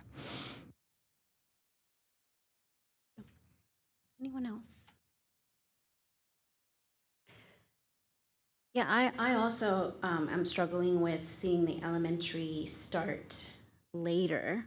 I like the idea of flipping. I also hear that flipping is very difficult, or at least very challenging financially. I'm also feeling like we need to slow down on such a big change, such a big discussion, that the timeline is great, but it feels too fast. And then regarding the second parent input, how did those parent meetings capture more comments, or how are they structured in such a way that the forum that we're proposing that has breakout sessions, how are the parent meetings that much different than the forum with breakout sessions? I'm trying to go back, and Amy and Jeff, you were on the board at the time. I'm going back and trying to recall how, in those days, we would typically do it like a typical public forum, right? So not as we do it now. We would have a large group in the auditorium, and we'd give the presentation, and then we would ask for people for questions, and they would stay in their seats, and I played Phil Donahue, and I walked around and handed people the microphone. I don't recall, I know there were a lot of people there. I don't recall it being full auditoriums, but I know we also had other ways for people to provide comments. So there's a variety of different ways that people provided comments, but do either of you recall, that was pre-pandemic, and there's a few things that I'd have to go back and look at the agendas for that. I don't know if Jeff or Amy recall. I remember it being more auditorium, presentation, and then questions and feedback from people. And why would that be better or add more than the forum with breakout sessions? I don't know the answer to that. One of the reasons we went to the breakout sessions is that sometimes in larger groups, there are people who aren't willing to speak in front of a larger group. That was some feedback that we got. And so we really want, in order to try to get more for the board to hear more from people on that very personal level, we moved to those breakout sessions because we use that nominal process where everyone speaks. Yep. in the auditorium, people who are able to speak in front of a large group. We got feedback from individuals there, but I know that we also knew that we were missing some feedback from people who just weren't comfortable, sharing their opinion in front of a large group. So I can't give you if there's one way or the other that's better. I think both of the scenarios have their strengths. Both of them have their challenges, and I think it goes back to what we talked about with Jenny before, that it does matter on the topic, right? I mean, you'll get, if the topic is meaningful, right, as you have learned a number of times over the years, people will show up. Jeff, were you remembering something? Yeah, I would just, remembering formats like that where we have a big auditorium. I mean, people can show up and you can kind of be anonymous, but, to your point of walking around and asking people if they want to comment, and walking by them and giving them the opportunity, that's, the best that we can do. But, some people want to speak up and some don't, so. Did you remember anything, Amy? Well, I was on the committee, and at that point, we had like a 20-person committee, mostly with faculty, and we brought in speakers, and we had all these sessions, and then we brought the proposal to the board, which was to do a later start. But there was not all the faculty were for it, but most were, and then we brought in Nancy, and she came and she walked us through. And at that point, there were a lot more issues with the busing because we didn't have the traffic circles. We didn't, things have magically fallen into place that were, blocks back then that have improved since now. And I remember all of that very clearly. And my memory is that because of our conversation with Nancy back then, where there was the bus timing with the left turns and all of that we didn't proceed at all. So I don't remember any public meeting. I know for sure we had a public at least one, I'm sure Jenny is right that we had more than one. I don't discount that. I think that's probably how we would have done it back then. You've got the document, good, yeah. So I recall people, I just very clear, I remember very clearly one stakeholder saying passionately that, nope, you have to learn to get up in the morning. That's part of what we're teaching you. So I know we had that kind of feedback. I just wanted to. So this is the parent feedback survey, and there were also 2 parent listening sessions held on November 18th and 21st, 2019. The same questions that were on the survey, the electronic survey, were also given to the attendees at both sessions. So that'd be kind of a fair outcome. So then you could tally everything from both the in-person 2 sessions and the electronic survey, which I never would have thought of myself. So this is a really good idea. 'Cause then you can just add everything up and it's all the same. And then, as just someone mentioned, that some people don't like speaking maybe in large groups. So maybe they're quiet and they just listen the whole time, but then immediately after the session, they fill it out. Correct. So there may not be a need for a second meeting for our community members as long as we have that structure where there's the big group, smaller group, survey, taking the survey at the forum. I like that too, where all the can be Do tallied, that can be QR looked code at. and all those things for sure. Continuous improvement of our public meetings right here in action. I love it. It's Yeah, good. so again, where I stand on it is the flip. I would like to know how we can make that happen, and I also am not, I'm also not committed to making that an ongoing expenditure in this way. So slowing down, getting more information on how we can do the flip responsibly, if at all. Yeah, go ahead, Ben. Claudia, when you say the flip, what do you mean? Where the high school starts early, and the elementary does not start at 9, what we're saying? So you're the one where the elementary students start at 8:15 and the high school students start at 8:30. The elementary students start earlier, and then the high school starts later.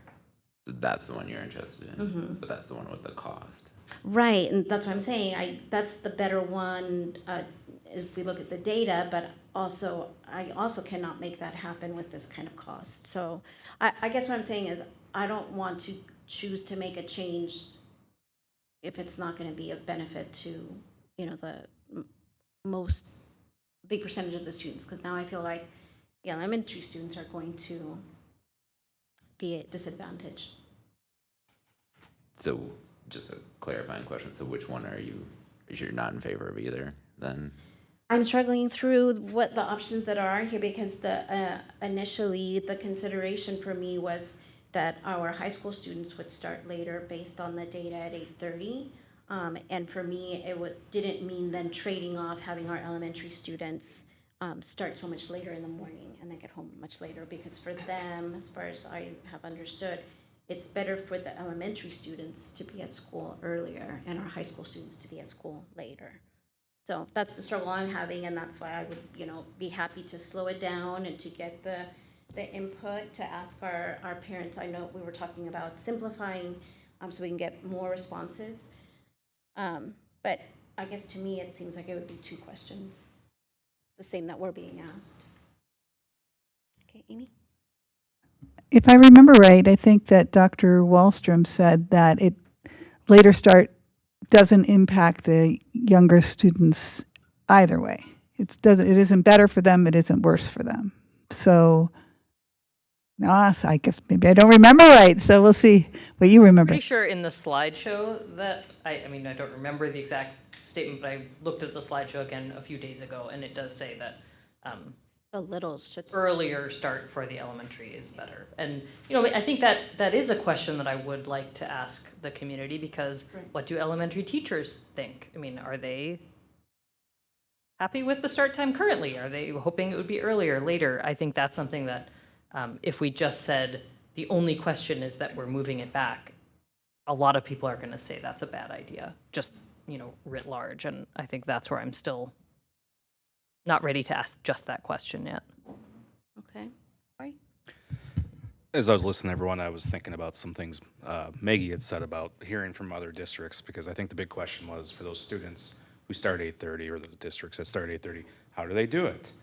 What are the trade-offs? And every community is different based on the number of miles that they have to be driven to the number of students there are. I grew up in a large district in Apple Valley, 196, and I can specifically remember every year of elementary, I got picked up at 8:58. So as we talked about this, my son leaves, he walks to school, but he leaves at 8 o'clock. It's like, wow, that feels early when my kids started. We're going to go into the length of day, and I'm not suggesting we do anything with that, but I looked up Cedar Park Elementary, which I went to, and they still start at 9:30, which I have to imagine that's when I started back then if I was getting picked up at 8:58. And they go till 3:50. So it's a 6-hour and 20-minute day, which is shorter than what we currently offer. Again, not suggesting we talk about length of days right now, but to just support Maggie's point about it'd be nice to hear from other districts, because it is a significant shift, whatever we do for families, and that's why we have a 2-year or more window that we're going to look at. And we can paralyze ourselves by analyzing too much data, but I think getting some takeaways from other districts and bus companies to hear what works for them, and what would work in Northfield, to Ben's point. That trade-off financially means we have other effects that take away from the experience here. So maybe the trade-off is okay because enough kids get lifted by sleep schedules and things like that. But last point is, I was thinking, okay, that must mean their high schools start only an hour before. 196 high schools still start at 7:30. So again, condition of the size of the district, number of students, number of miles that have to travel. So that's a 2-hour difference between their high school and elementary.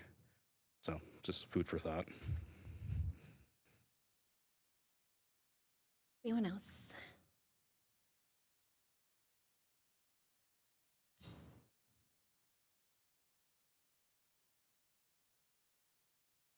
So what we currently have on the current timeline is that we would come back to discuss here at the regular board meeting the topic of later start time on May 11th.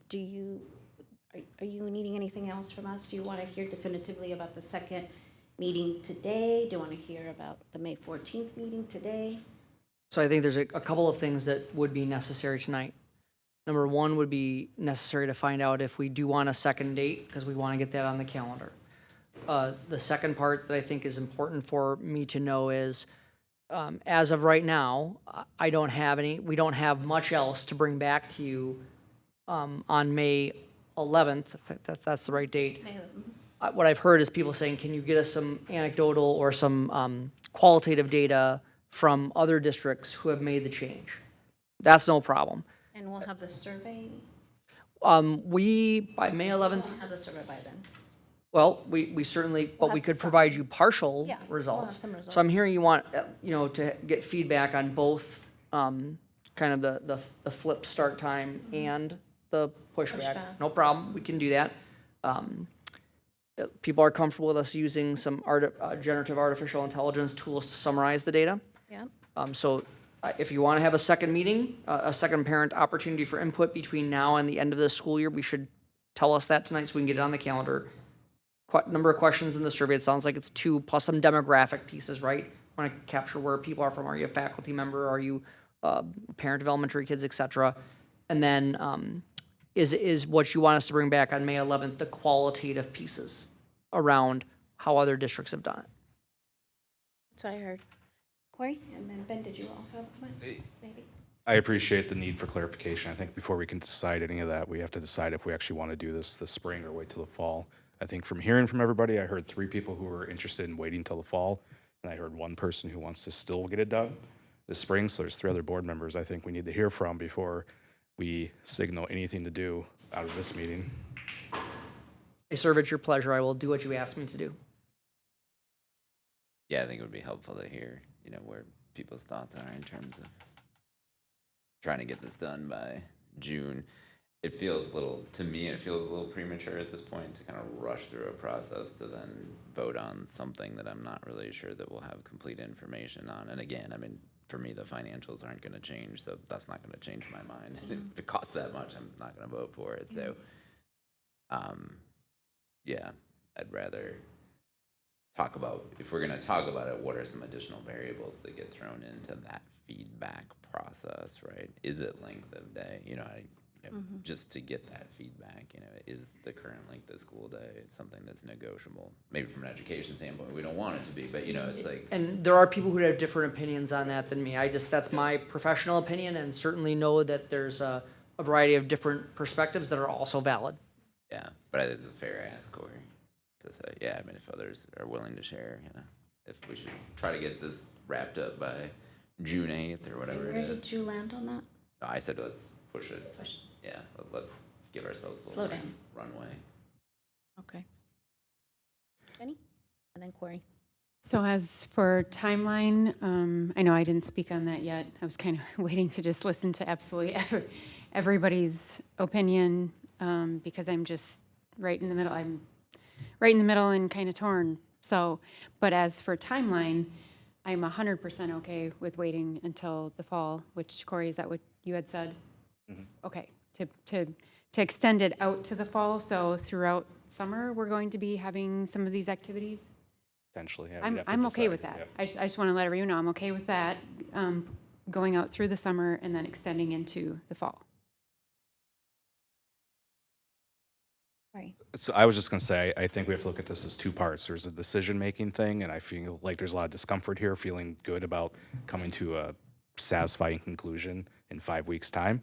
The other part is the public component and making sure that families feel good about what we do. And certainly we could have a survey and a public meeting in 3 weeks, but this is like a colossal change. And to ask families to, in a narrow window, provide feedback, and for us in 5 weeks, I know we've been discussing this since January. This doesn't change the deadline or the outcome of potential change. It just buys us more time to further assess what, if anything, we should do. And then also from the family standpoint, I have 2 kids. I have to determine how this affects our life and if it's for the greater good as a board member, even though it might put my family out. And it's not about my family, but when we hear from people who chime into us, it's going to be about their families. And those are things we have to consider. And I feel like trying to make a decision by June 8th is not the right path to take. Jeff. I agree with Corey. I think to extend the timeline and give people a lot of time with feedback and their own life choices and how they're raising their kids and doing what they're doing. They just kind of need a lot of time to process that, and we need more time to kind of see if that's a fit or not.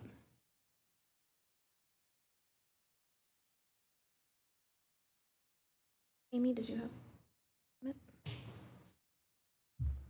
I can understand what everyone's saying. My concern is that it will get dropped because I've lived through it being dropped, and it's been 7 years. And I think that's a whole nother group of students who didn't get the benefit of getting the sleep that they need. And so if I had some assurance that the whole board was fully behind making this move forward and in the fall or whenever, and that would be something that we would ask the new superintendent to put as a priority on his plate. I am definitely open to waiting and having that be one of their first responsibilities. But I just really, really don't want to see it get dropped again or left behind. Go ahead. I think I appreciate the concern for my successor in having a complicated issue like this right out of the gate. I do want to offer another alternative for you to consider down the line, which would be some school districts, when they will tackle something like this. We have not done this over the years, and Val is going to be concerned that I offer this option, but there are districts when they get into this very complicated kind of thing that has some community emotion behind it, we'll hire a specialist or a consultant to lead that process for you. So there are several different firms that could help you with that. And so if you're concerned about it dropping, or you're concerned about the social capital that the new superintendent might have to spend on that as they're just trying to get to, learn where all the stuff is, that would be another way that you could look at that. You could solicit some quotes on there. I can tell you several groups that would come in and help you lead that process. One of the advantages of having a consultant in a circumstance like that is they are detached to a certain extent from the day-to-day, and they're detached from some of the emotion that can come with it. And so they could provide you this independent, viewpoint. So I just, to Amy's point, as you were talking, I thought through that, we typically we hire very few consultants, right? But this could be a circumstance where it might be worth it for the board to consider. You also may have to think about some other transportation decisions down the line as well, and maybe some of these things could come together, boundaries, things like that could come together in one process. Corey had a comment. Yeah, I was just going to say I appreciate your perspective and comment, and I think we've had really sincere conversations, and I think, I'm not going to speak for everyone, but I think people want to see something come from this. I don't think people are delaying it because they think it's going to stall out. I think that we truly need to hear more and discuss it more. So actually what I was going to suggest that at one of the future meetings of next month, put it on the agenda to discuss a potential timeline to implement this. Obviously we'd probably want at this point wait till July or August or September, but maybe some of those early steps can take place late summer, early fall, and then really dig into it mid-October or something like that. Again, just throwing it out there. We could even have a work session. Maybe that May 14th date becomes a work session. I know we all want more meetings right now, but I wholeheartedly want to do something. I just think with the capacity of our staff right now and with the timeline, it's not prudent to do right now. There's too many questions, as Maggie said, and certainly more questions have come forward. So I think if we want to direct the district or direct Dr. Hillman and Kelly to put on, or well, Claudia, you make the agenda. If we want to put on a future agenda to put together a potential timeline, I'm all for that, because I think we've had a transparent, authentic conversation, and I don't want it to end. Yeah, I like what you're saying there about talking about a new timeline that would commit the board to continue to carry that topic on and bring it to conclusion. I was going to say the same thing, that the board seems to be very interested in learning more about this topic. I don't hear people saying, let's just drop it. I hear people struggling with the cost of it, but not with the hope of doing something that is right for our students, mental health especially. And I like the idea of the May 14th becoming a work session. Can we talk about what that would look like? Instead of a community input meeting? Yes, I think what I would want you to think about is what do you want out of that work session? So out of that work session, here's the couple of things that I've heard. I've heard looking at a timeline, and I just want, Amy, we still have a long runway, right? You talk about the students who have it. You can still make this, we've given it a very long runway, but even if you decided it next spring, you're still giving people 2 full years, right, before, it would be executed, right? You'd be 27, 28, and then another, starting at the following year. So I think you're still giving a very long runway. But it sounds to me like we'd want to come up with a timeline.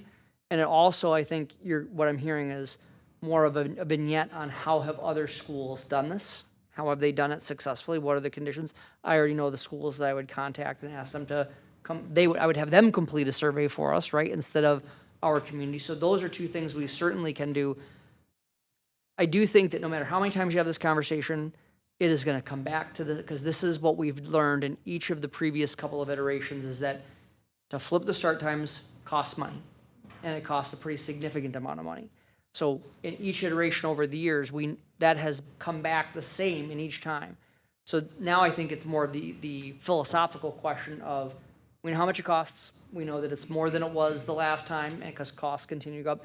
You also have to project out that starting in 28, 29, those costs could even be more because of the new, of course, everything just continues to get more expensive. So I think it's just a matter of, if we want to use that work session time to say, here's what we learned from other districts who've made this happen. I could potentially even ask some of those people to join us via video conference. We can certainly ask, work on the timeline. Those are things, if that's what you're. Well, but that's the question too, is do you want me to do the survey now, right? Because if you're talking about pushing your timeline back, the data that you're going to have right now will include a chunk of people who won't be here when you're having that discussion next year about, and I think you're going to have that same problem with a survey anytime that you do. We certainly can do that family survey now more, but when I hear pushing the timeline back, then I question how relevant will the data be that you collect right now for when you're having that discussion down the line. Yeah, and I appreciate that, and I think where I'm sitting with that is, I still want to know if, as Corey likes to say, if there's an appetite for our community to even consider this kind of change. So that's where I'm at with the survey. I want to know how they're feeling about it. If I hear that there's a lot of interest in it, then I'm going to work a lot harder at trying to make something happen that is financially sustainable, but also good for the community with the community support. That's where I'm at with the survey. Okay, Amy? 2 things. First, if you're collecting data, I would be interested in schools elementary schools that start at 9:30, getting some perspective on that and how successful they feel that is for the students, since that seems to be part of this discussion. I'm at this point thinking, we could, at this work session, we could talk about a survey, but it's just too early, I think, if we're putting off the decision to really dive into a survey, because I think there's a lot of education that needs to happen, or have educational resources available before we have people take a survey. Because if we just ask them cold, do you want your kids to start school later, I think we'll get a lot of people who don't understand all the issues, and I'd rather have them give us feedback from a perspective of having some knowledge and having some ideas of why we're doing this and what we're hoping to accomplish. Corey, did you have a comment? Another option is a juice worth a squeeze, not just the appetite. That's all. And I do think that another thing you could do at the May 14th work session would be to determine what are the questions you want to ask in the survey, right? I mean, if you want to drill down to that level of what are the pieces of feedback that you want, because then to Amy's point, if you know what the questions that you are going to ask, what we could do between now and the end of the year too is we could include in all of our family updates, we could include it in social media, we could do some pieces on KYMN about it, about starting to teach people, again, we've done this before, right? But reamping up the teaching of people of here's what the point is, and then at a certain point, then you could say, we feel we've educated the public enough, let's execute the survey to find out where they're at right now. Sure.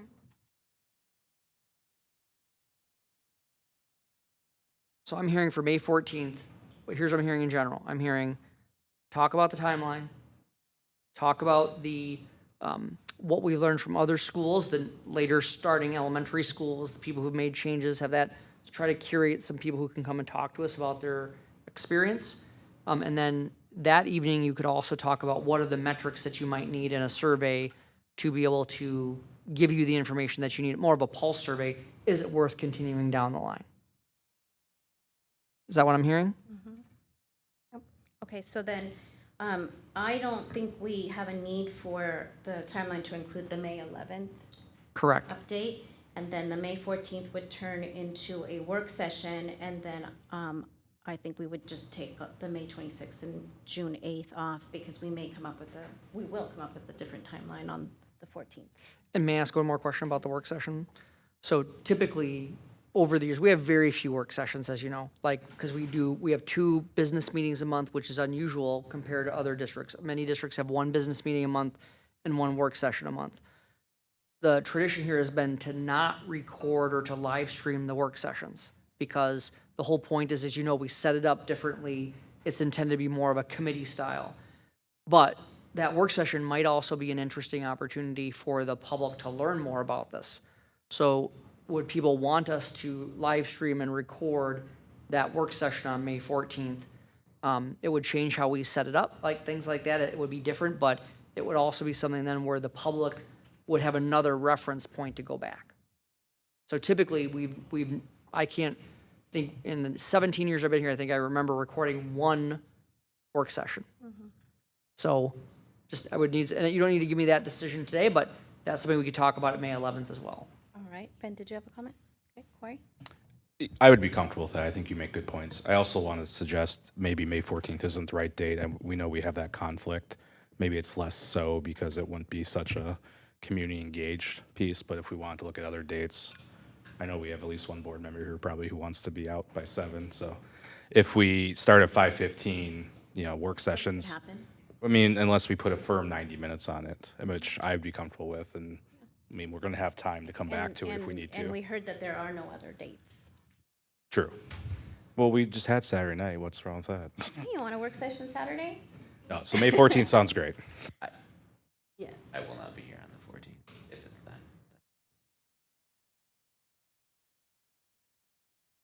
I'm okay with recording it and making it available if we think it will help with educating our residents.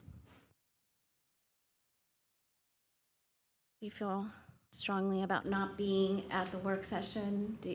Then we could push the work session to after June 8th. I trust my esteemed colleagues on the board to carry. And it'll be recorded probably. Exactly. Any other comments at this time? Any other thoughts, questions? Yes, okay. Thank you for that discussion. We are at the end of our item 5 items for discussion and reports, and I am going to call for a short recess, and we will come back to item 6 after recess. So I move that we take a 10-minute recess. You want 10 minutes?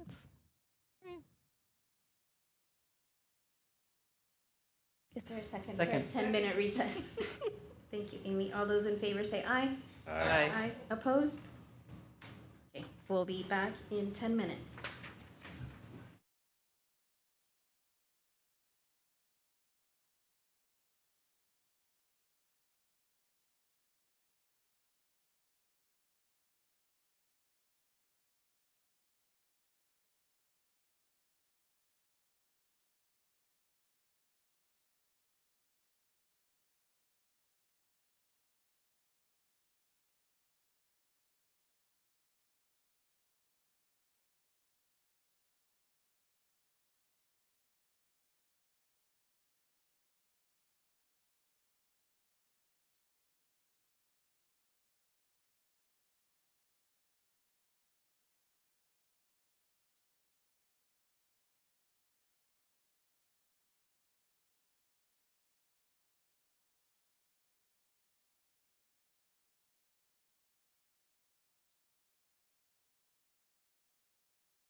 All right, I'm going to bring us back from recess, and we are on item 6, the consent agenda. As a reminder, there were some personnel items in the table file added to the consent grouping. Is there anything anyone would like to pull from the grouping for separate consideration? Okay, is there a motion to approve the consent grouping? Motion. Okay, moved by Maggie, second by Jeff. All those in favor say aye. Aye. Opposed? All right, motion passes. Next is our items for individual action, and we have 6 of those, and 3 of which are resolutions, so we'll be doing a roll call vote for the resolutions. Our first item is the radar image, and I'll read what the memorandum has in detail here. The board is requested to select one of the following 3 options below regarding the radar image. Raleigh presented the horse and cow images to the board at the March 9th, 2026 meeting following a process that started last summer. The public was invited to submit their ideas for an updated radar image in the fall of 2025, and 31 submissions were received from 25 unique individuals. 2 image finalists were then selected, modified, and updated, and feedback was gathered from district stakeholders. And we want to take this time to again thank that group of students, Dr. Mahal and Rebecca Sands for all of Leah Sand, yep. Leah Sands, sorry. I keep misplacing that. Thank you, Leah Sands, for guiding our students and helping us come to these 2 images. We did also have a student survey that went out, and of course a community survey. We also had several members of the public email us. So Dr. Hillman, will you give some comments? Yeah, I think that you outlined the process very well, and I just really appreciate the way that our students brought this forward. I appreciate the way that they shepherded it through the process. And I just really want to thank the community for providing their feedback and making it very clear, what their concerns were when they emailed us. We also know that we have feedback from 2 different surveys, right? There was 270 respondents from a community-wide survey. I also want to recognize there was some feedback that was somewhat critical of some parts of that survey, acknowledge that. The board asked us then to turn around and get more student feedback. There was some student feedback that was part of that first survey, and board members received the information from that in the packet. We had 420 students participate in another survey over the course of 3 days. And what you've seen with that particular data, this most recent piece, what you saw was really a split in terms of around 40% of the students, little 41% of the students would like an image of the horse with the block N. About 21%, almost 22% indicated that they liked the cow. And then about 38% of students said, nope, we want neither, and we are looking to keep it the way that it is with the block N. So clearly there's not a consensus. In either of the surveys, there was not anything that I would consider to be consensus. We know the people who took time to email us provided very specific feedback, and I think there's probably around 20 or 22 emails that we received specifically on that topic, and we know that people are really critical of the choices. So that is where we are at tonight, and again, this is part of the process, and it's now the board's turn to determine what you would like to do next. So normally I take a motion and then we have a discussion, but tonight, since we do not have a specific recommendation from Superintendent Hillman, instead we have 3 options for presenting a motion. I will open the floor for some comments, and then if somebody would like to put forward one of these motions outlined in the memorandum, just ask you to keep your comments brief, and if somebody has already made your point, if you will just yield, and that way we can move on with our evening and other items in our items for individual action. So if you would like to make a comment, I can come around the table, or you could pass. You want to start, Jeff? Yeah, I was going to read the letter, but I did send out a letter to the board before that. But actually, I wanted to give a little bit of, as a public statement for context. As you know, I'm on my 16th year in the board. I recall no period of time or season than now that calls for a more rapid change in a short period of time. For example, a major high school renovation with its own list of challenges choosing a new superintendent this week, reduced state funding and declining enrollment, to name a few. After 10 stable years of leadership by Dr. Hillman, his contributions are greatly appreciated. And I would add making a potential mascot logo change is also a major change that would possibly divide people or join them together. Only time would tell. About 5 years ago, I recall walking in on a Monday night school board meeting, excited to vote yes for the newly proposed Raider mascot logo presented by a well-organized NHS committee that spent a lot of time and effort to come down to one final pick, which I thought looked really good and would pass with ease by the board. Well, not so fast. The board chair at the time, I could see that the board was pretty divided on the pick for a variety of reasons. The number one pick was voted down. At the time, the current Block N was refreshed, and it turned out to become what seemed to be more of a alternate mascot logo. I was really not fired up to be the Northfield N's. However, the refresh of the N turned out to look really nice, and I changed my mind and accepted the N, and I think it's a very respected and valued Northfield Raider image. Fast forward the tape to tonight. Out of the students, friends, family, and alumni I have spoken with, no one has really said they think the horsehead or cowhead image are a good fit for the new Raider mascot logo. I appreciate the time, effort, and thought the students have invested into this project. If students want to wear a cowhead, horsehead, while cheering for their favorite Raider sports team, feel free to do so. However, a horsehead or cowhead as our Raider mascot logo, I respectfully vote no. I encourage the board to vote no for both the horsehead and cowhead tonight. And as we rally around the Block N, I am very open to having discussions on how to revisit future conversations about the Raider mascot logo images. Thank you for your time and attention on this matter. Respectfully yours, Jeff Quinnell, Northfield School Board member, NHS graduate, and former three-sport NHS athlete. Thank you, Jeff. Ben, would you like to make a comment?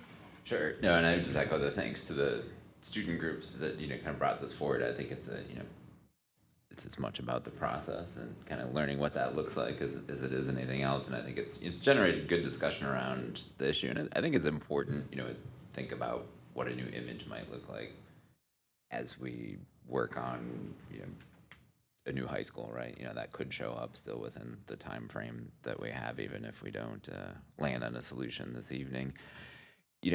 I guess from my perspective, just looking at the data, I didn't hear overwhelming support for either one of the options, and that was kind of reaffirmed. And I think the high school students that responded to this latest survey, I think we didn't see a majority of support in any one of those areas, other than to say that I think, retaining the N is important right now. It wasn't really up for debate, but, I would just offer, if there's appetite, this evening, I think we could also consider just creating a process that, continues this conversation if we wanted to. Again, I know we've had committees in the past, but, there's always an opportunity, maybe third time's a charm, for another committee to look at that. So I think the board has an opportunity to charge, potential committee to look over the next year and include the right stakeholder groups and really try to come to a strong consensus around something, what that might look like. I think ideally we'd have like an that's everybody can see what they want in that image, whatever it is, at least 2/3 of folks might support that. So if that's something that my fellow board members would entertain, I'd happy to move a motion along those lines as well. So, but I respectfully want to hear from everybody else too. Maggie, do you want to make a comment? Sure. I have said in the past that I like the horse. I guess you could put me in that piece of the pie that was people who liked the horse. But given the feedback that we got and the kind of lack of a clear winner, I am not interested in moving forward with either of the animal mascots at this time. All right. Okay, Corey? Thanks, Claudia. Just want to reiterate support for the students. Appreciate them reaching out to us last year and expressing their desire to have identity beyond the block N, which I'm glad to hear, Jeff, you came around on, because I do agree. It is a nice representation, but certainly others might feel differently. I felt the same as Maggie about the horse. I personally see connection to that, to the strength and resilience of athletes and activities, and I was okay with that. But in hearing feedback from others, particularly, as I said last time, hearing from students was most important. And of the 270 roughly on the initial survey, only 80 were students, and it was mixed. So I appreciate Director Mahal going back and asking students specifically. And of the 420, we saw the results. There was a plurality for the horse, which is nice. But when I look at that, that means 60% of the students said not the horse. So I can't in good conscience support the horse at this point. So I will be voting no, or I will be voting no on either of the new options and sticking with the N tonight. And as far as a continuation of this, I'm struggling with that idea. I think we need to have a little break from this again. It's been a year long. We'll have new folks come in the district and in the board eventually, and new students. And I think now would be a good time to rally and re-cement the support for the N. We have two examples right here that's used slightly differently, and they both look good. And I think there's a lot you can do with that and personalize it to specific activities in sports. So I think there's good opportunity there, and I know we're working on some branding guidelines and policies that I think are vitally important, and I think we can build that around our current mascot, if you will. All right, Amy? I too would like to thank the students for bringing up this question again and going through the process and getting us talking about it. I think they did a lot of good work, and even if we don't make a selection tonight, I think they have moved the question forward in a significant way. And so thank you for that. I also believe that the students should have, their voices should be more heavily weighted than the rest of the community. And so the most recent survey with the students showing no consensus, a lot of fun comments though. I like the comments. Thank you for all the students who filled that out. And for that reason, I am going to not vote for either the cow or the horse. I also think that whatever logo or mascot you have, it shouldn't have to be explained. And I was worried that both the cow and the horse would need to be explained to people. So I think there's the right mascot out there, and I would like to continue this conversation at some point, maybe not the first thing on the new superintendent's plate, but somewhere medium priority. I think we should get back into this question and come up with something that the whole community can rally around and that can help make the athletic events and other events more fun. Thank you. Jenny, do you want to offer a comment? Sure, thank you.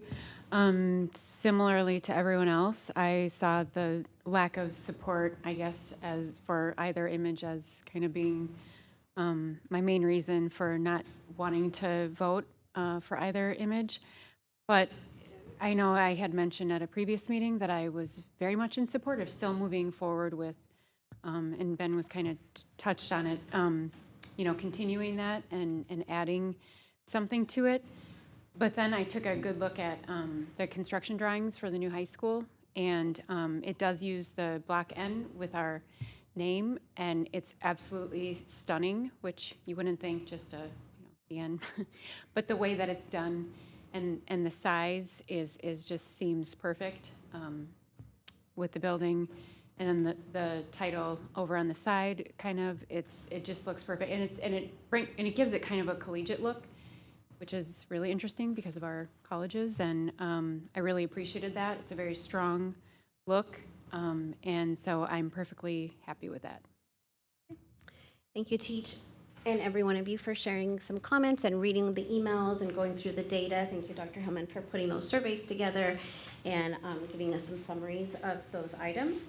Can you speak a little more about the policy regarding branding? And then I would also be interested in hearing if there could be a policy regarding the retired mascot staying retired. I know sometimes that mascot is seen at our different events, at practices or informal gatherings. And so I don't know if it would be appropriate to entertain a policy where that old mascot would not be used at specific Northfield events. Yeah, so what we're working on right now, and I want to thank Kelly Spillman and Kramer, we have looked at a couple of other districts that have both a policy and then they have a branding guide. And it depends on the size of the district, how that is integrated into their system. But we are looking at bringing forward a policy. We gave a very rough draft, very rough draft to the policy committee last week. We're going to continue working on that. It would really identify, a lot of branding guides will identify, here are the specific colors, right? So we've talked a lot about, what are the Northfield Raider colors, even down to indicating what are the hex codes, right, that you use. Those are the computer terminology and other various ways that you describe the colors. It would also allow you to say, these are the acceptable logos that the district would use. So, for example, the hands logo, right, that Corey mentioned before, that we've used since 2012 or so to represent the school district. The block N would be something else. And so what it does is these branding guys will say, here are the acceptable ways that these images are put forward. Someone said that you could integrate other, the athletics names, et cetera. You could even identify how that would be laid out. So that's one piece. You also see in some of those branding documents examples of things of how it's not acceptable to use. And so that is a place that if the board were to say, we want to be able to include that kind of thing, that would allow us to govern the school district itself. We have sunset. Every year I think all of them are gone, and then I find one, it's usually not in a very public place, but certainly we can include something like that in the branding guide. Something else that you could also consider that we will likely at least include in the beginning, the first round of the policy, would be a licensing agreement. So that's something, again, we talked before about how 25 years ago, this was not a huge piece because branding wasn't as big of a thing, but now it is a significant piece. And so what you are starting to see is some places do licensing agreements, which would mean if you are going to print our stuff, you have to follow our branding guide, if that makes sense. So there's some other ways that you can retain a little bit of a tighter control over your brand, and those are the kinds of questions that we're looking into right now as part of that branding guide, which would be governed by a branding policy. Okay, that's helpful. And then I have a question about this third motion. As it's written, it doesn't necessarily mean we cannot have a further conversation in the Correct. future, just that at this time. Yep, Okay. that is true. Okay, then I'm going to put forward a motion to reject both the horse and the cow images and maintain the block N as the sole image to represent the Northfield Raiders and Northfield High School. Can I get a second? Second. Okay, thank you, Jeff. All those in favor say aye. Do you Aye. need more discussion? Oh, okay. I don't think there's more discussion. Ben had talked about an amendment potentially. Offering He just wants a discussion. committee to put together. We can put together a committee. Okay, so, I could offer the amendment, and then if you really don't like it, you can vote it down. How about? yeah, I think I was getting at we don't need that to be a part of the motion because it doesn't preclude us from continuing a process. What I hear you saying is that we would have a commitment to continue the process. So tonight we'll vote on just the mascots and then we could further discuss a future process. Unless we wanted to move that as part of the action, as part of this decision, this item for action tonight. That was all I was proposing. Sure, So, I could take a stab at it. sure. I Like think it. we have a motion and a second, so we'll need to vote on that. You need to call And it, amend it, I think. call You the, call amend the it at this question. time? Yes. Okay, Call would the you like to question. amend it? I will make a motion to amend, and please vote accordingly. Okay. Obviously. Is there a second to amend the, You need to hear his motion. I need to read my motion, but then it's kind of long. So do we want to look at it? If I email it to somebody, is it visually able to put it I up? can plug it in if you send it to me, for sure. Want to airdrop it to me? Point of information. Just for the call on the question, I mean, there is a motion on the table, so I think we'd have to vote that up or down. We can, it sounds like we can amend it at this time. Robert's Rules of Order would allow you to amend the motion, then you vote on whether you want to amend the motion, and then you go back to the main motion. I always think of it as you're closing out the little loops within it, so. If we voted on it, it would close the discussion, we move on to the next item. So Correct. You have to amend it now. So, yeah, I just sent it to you. Did you email it or did you? I emailed it. Okay. Should be there. So I will, so I move to amend the pending motion by striking the word sole and inserting interim in its place and by adding the following at the end of the motion. The board further establishes a Raider Image Committee with appropriate representation from students, teachers and staff, alumni, and community members. The board charges this committee with designing and selecting a new visual image for the Northfield Raiders that reflects Northfield's value, history, and future and is consistent with the existing Northfield Raiders identity. Superintendent shall develop and issue a written charge for the committee that includes the design principles, addressing inclusivity, historical grounding, and the scope of the acceptable subject matter, including whether figurative and non-figurative designs may be considered. The committee shall operate under the direction of the superintendent and shall complete its work no later than May 31st, 2027. Selection of a new image shall require the affirmative vote of at least 2/3 of the appointed committee members. An image selected by the committee under this process shall be adopted as the official image of the Northfield Raiders. No image receives that level of support by the deadline. The block N shall be retained as the sole image representing the Northfield Raiders. That's the motion. Okay, So now you need a second.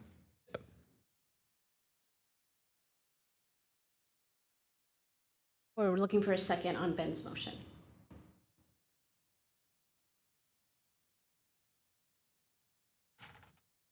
Maybe people need a minute to consider it. Are people reading it and considering it? I'll second it just so we can have discussion. May I make a comment? Okay, Corey, comment? I appreciate the effort you put into this, Ben, and the vision you have for this, and I think ultimately this might be a good path. I think tonight, though, with the level of specifics and the things this would potentially bind us to, it might be premature. Sounds like there's appetite from a few people to continue the discussion. I don't know that I'm there yet to immediately go into this conversation, but of course, it's at the directive of the board. So I can't support this amendment tonight, but certainly will support the original motion. Appreciate that. Thanks, Corey. Amy has a comment. Amy? I too appreciate your efforts, Ben, and I really do think we need to keep moving forward with this discussion. My concern about your amendment is it's too detailed and too specific. And I would like to see us give our new superintendent a chance to have a voice in how we proceed. One possibility is that we bring in a branding expert or somebody to help lead the discussion because we haven't had that in the past. And maybe we need somebody like that. And I see Dr. Hillman shaking his head. We So- did have a branding expert. The process that Jeff referred to, local group Nuger Communications, they were integral in that entire. So we have used branding folks in the past, and we had questions and concerns from the public about the amount of money that was spent on that. This time, we didn't bring a branding expert until the end to limit the costs, because as you know from the emails that you got, there were questions about the cost. So I just want to be clear, Nuger, what really was the folks that helped us drive that 2020-21 discussion. So I just want to clarify that Okay. we have used branding experts in the past. I thought they were mostly involved in just the actual design image They were and not in the whole. So anyway, I think it's too specific at this point, even though I fully support the idea of moving forward. I would love the new superintendent to have more of a chance to add their voice to how we do that. I like the ideas that you put forward, the direction. I just don't think that it needs to be part of the motion. I think we could have discussion about it and make that an item for a future action, or like Amy was saying, have the superintendent in on that discussion. But I I do like that you're making it specific and really holding us to getting this done. Anybody else? I just want to say thank you for allowing me to vote nay on this motion. Anytime. Anybody else? Okay, we have a motion and a second on Ben's amendment. All those in favor say aye. I'll even vote against my own. Opposed? Nay. Hey, Okay, so the amendment does not pass. We go back to the original motion, moved by me and seconded by Jeff. All those in favor say aye. aye. Opposed? Okay, motion passes. And we can move on to item B. Thank you for entertaining the, hopefully useful conversation for future framing. Just kind of wanted to get that out there. Yeah. Thank you. Thank you. Our next item is a resolution, which means Kelly will take a roll call vote. This is the resolution authorizing the renewal of an expiring referendum revenue authorization. The motion, the resolution, let's see. The board is requested to renew the expiring 2017 operating levy without an election for the term of 10 years, beginning with taxes payable in 2028. The additional revenue from the referendum revenue has and will continue to be used to finance school operations. Board renewal of an operating levy using the same conditions as originally approved by the voters is permitted by Minnesota Statute 126C.17. A public meeting as required by the statute was held on March 19th, 2026. All district residents were notified via a postcard and through multiple district updates and other communications. So I will take a motion and then we can discuss and then we will go to roll call vote. So can I get a motion on the authorizing the renewal of an expiring referendum revenue authorization? I'll move. Second. Thank you, Corey. Thank you, Ben. Do board members have any questions or comments on this item B? Questions or comments?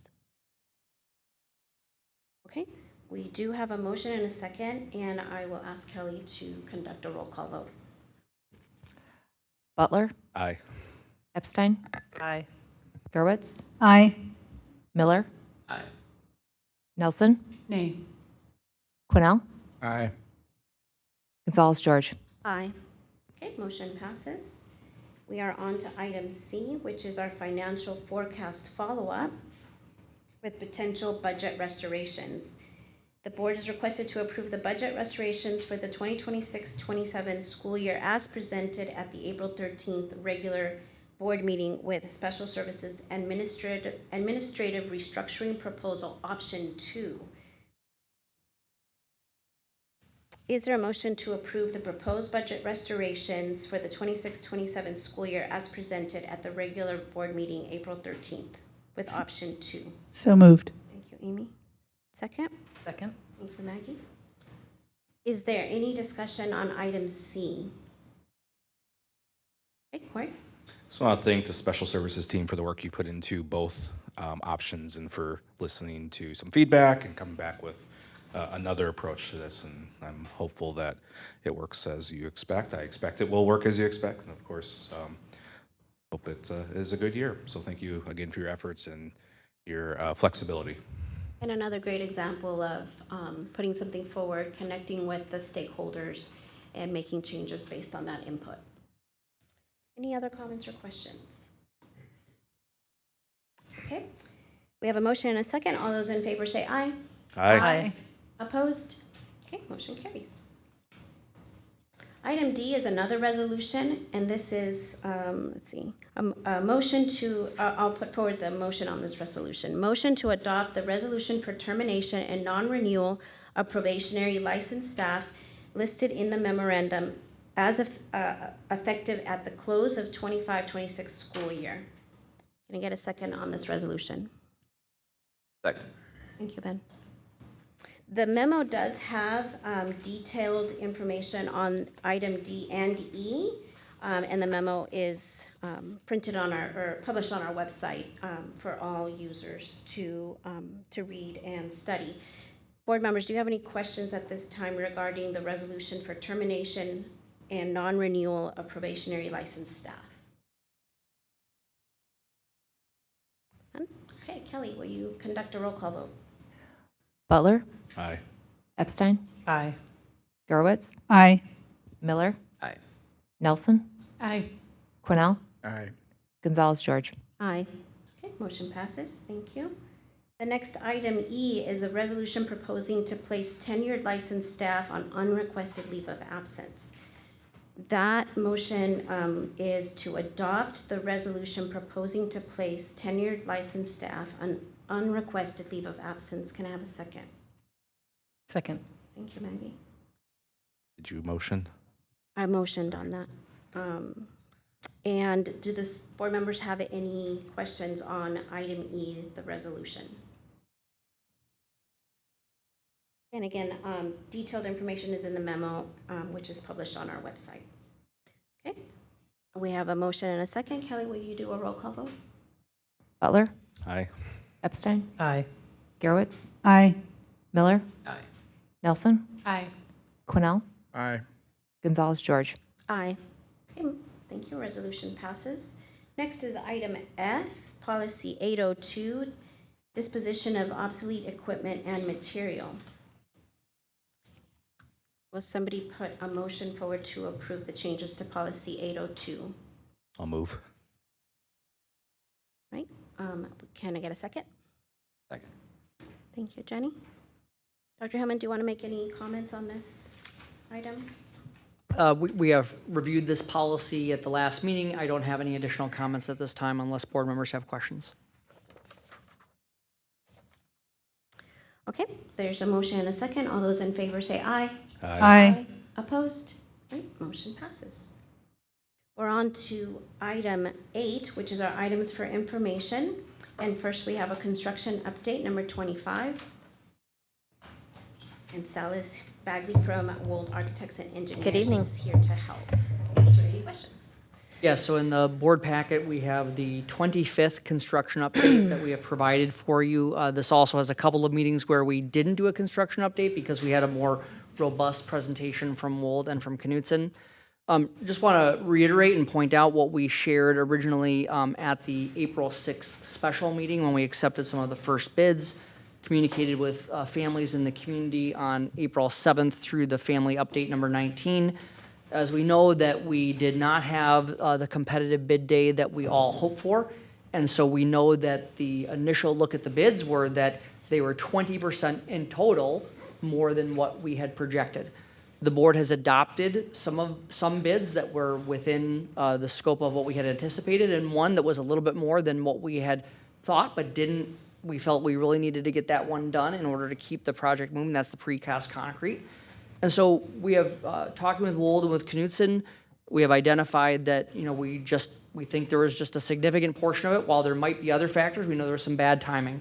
Global instability with the Middle East conflict, just the speculation about how that might impact petroleum prices, the continued concerns about tariffs and their impact on material costs. We know there's additional market pressures. We've talked about the real significant and rapid construction of data centers, and they use some similar materials, and we just know that it's been a difficult time for people to receive bids on projects like this just in this moment in time. So we've talked about this before. We talked about it at the April 6th meeting. Wanted to be able to get this on the table today. We have Sal Bagley from Wold Architects and Engineers here to give a little bit more detail and then also to answer any questions that board members have. I do want to point out a couple of other things that are in the update that are not related to this. We should be really grateful, thanks to Activities Director John Mahal. A lot of positives for John Mahal tonight. I love that. We were selected by the Adam Thielen Foundation for a very significant investment in a full weight room makeover. So the amount of money that we're not putting a number on it yet because it's a range, but what I will tell you is it is significant, and it is something that would help relieve some of the budget for that project. It's not $19 million worth, right? But the fact is that we know that the Adam Thielen Foundation recently had a significant investment in the Austin High School weight facility. Really well done, very generous of Adam Thielen and the foundation that has his name to be able to give that to us. So more information will come as the details are available. We are continuing to work on the permitting process, right? We're working through that. There's a number of different hoops that we're working through and jumping through to be able to get that both at the state and some of the local level. And then we do have the groundbreaking scheduled for Tuesday, June 9th at 4 p.m. Invite board members of the entire community to come and celebrate, that momentous occasion. So we're continuing with monthly budget updates, and what Sal is going to really talk about is, while the bids came in 20% higher than what we were anticipating, that doesn't mean that we're going to accept those bids. In fact, you've only accepted a portion of them. And I will tell you that we've been working diligently. We had another meeting today. We have another 2-hour meeting scheduled on Thursday. There are over 100 line items that we are currently going through right now for potential changes. And then Sal's also going to, I think sometimes people in the community don't always, they're not doing this regularly, so they don't understand that even when you accept a bid, there can still be scope changes even after that has happened, and Mold is already doing that. Sometimes the vendors themselves come up with suggested changes that can save the owner money. So Sal's going to talk a little bit about that process. We wanted to keep this in the items for information because this is how we do the construction updates. So I just want to thank Sal for being here and let her make a few comments, and then board members can ask questions that they have or comments. Yeah, thanks for having me, and thanks for the intro, Dr. Hillman. So again, just wanted to reiterate that Wold and Knutson are taking this very seriously and working hard on kind of options forward. So I might do a little bit of a reflection back of what we've been up to kind of since bid day, and then what the next several weeks or several months might look like. So Dr. Hillman mentioned we've been meeting very regularly with the administration on ideas for cost savings. Those have come from all members of the design team, lots of design professionals working on the project. They have come from both awarded and non-awarded contractors, so even people who bid the project. Knutson Construction has come up with some ideas of their own. They're your construction manager as advisor, right? And then even the school district has asked us a couple of different, what if we did this instead? What if we did that instead? How much would we save if we entertained this flop? And so Dr. Hillman mentioned it, but it's actually approaching 150 different line items that we're having Knutson price right now. So I have a lot of promise in that process, but we want to do it right, and we don't want to overestimate those savings too. So that has been a big part of the last few weeks. We've had the project oversight committee meeting every 2 weeks, and that schedule is held. So we met with them last Monday, and we will meet again next Monday. Talk about things like permitting and where we're at in the value engineering process. And then we have a leadership meeting with Dr. Hillman, Val Murdisdorf, Justin, and principal on the alternating Monday to kind of talk through things as well. So I think it's safe to say we haven't gone more than a couple days without talking about the situation over the past 3 weeks or so. I did want to also reiterate that you've only awarded scopes that were on budget so far, with the exception of the precast. And the challenge with the precast is there are really 3 companies who could produce precast for you in the state of Minnesota. And we know why the other 2 bidders did not bid, and it is because of their own capacity to meet your schedule, right? So we do not believe that going out for another bid would result in a different outcome. Actually, that bidder volunteered a large cost savings idea immediately upon award, which was great. So just wanted to reiterate kind of what we've been doing. Dr. Hillman also mentioned it, but we are in line or in the queue for all of our various review processes. So we have, if I think there's 5 or 6 of them. So we have building plan review, so that goes through the State Department of Labor and Industry. So there's the whole building is being reviewed, but we also asked for an advanced review of footings and foundations, so that hopefully the concrete package can get going sooner. Also at the state, we have to do 2 different versions of plumbing plan review. So one of them was for some site utilities, and I actually believe we got the approval for that today for the water main. And then we have to do the whole rest of the building. And then last but not least, we have Health Department. So Health Department has oversight over any food preparation areas. And so kind of in queue with all of those various agencies. And then we have responded now formally about 2 weeks ago to the city of Northfield on a couple of comments they have for you as a developer. So lots of activity happening in all of that as well. Dr. Hillman mentioned it, but I think it would bear repeating that just because you've entered into contract with these vendors, we can modify their contract, right? So if we say we don't want to do that scope anymore, or we want to use a different product, or we want to sequence things differently, we can hear from them what that would save and just make modifications to their contract. So just because we've awarded, we are not locked in at that price with those people. But those were all scopes besides precast we really felt good about. So they're really not the ones to pick on. So I think the important piece here is that every one of us wish we would have had a better bid day. Like, we are disappointed, clearly, right? We're naming that. And we also know that there are pathways forward to be able to address that. There will be some scope changes. There are going to be some hard discussions, right, in the next couple of weeks. There's no question about that. We're honest and transparent about that. But we are looking at all of the different ways that we can prioritize the most important components that we have all been looking forward to, and at the same time, find cost savings on certain pieces, and understand there's going to be some things that we may have really wanted that may have to change. I also just want to talk about two other items. I'm going to have Val talk about the interest earnings that we have, because I want to be super clear. We've talked about two other ways to potentially assist the project, and we've done this in the past. We have a history. In fact, I just want to point out, we've worked with Wolden Knutson for a long time. And on the elementary projects, 60% of that build time in the pandemic, and they came in on time and under budget by $2 million. So we're working with two firms, who have been very skilled, and this is not what we expected. It is what we have. In the past, when we've done other construction projects, we have made it a practice of utilizing earned interest and also supplementing with long-term facilities maintenance revenue as appropriate. And when we did that in the past, we did it as a value add, like we were trying to get something a little bit more than maybe what we had thought we could originally get with the amount of money that had been passed by the voters. In this case, we are looking at it to maintain or protect some of the things that we really want to do. So from a long-term facilities maintenance perspective, we have always planned to be able to braid those funds into this project.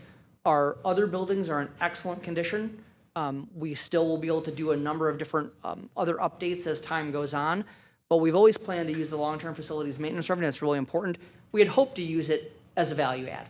That's no longer an option, right? Now it is about trying to protect as much of the project, as we are able.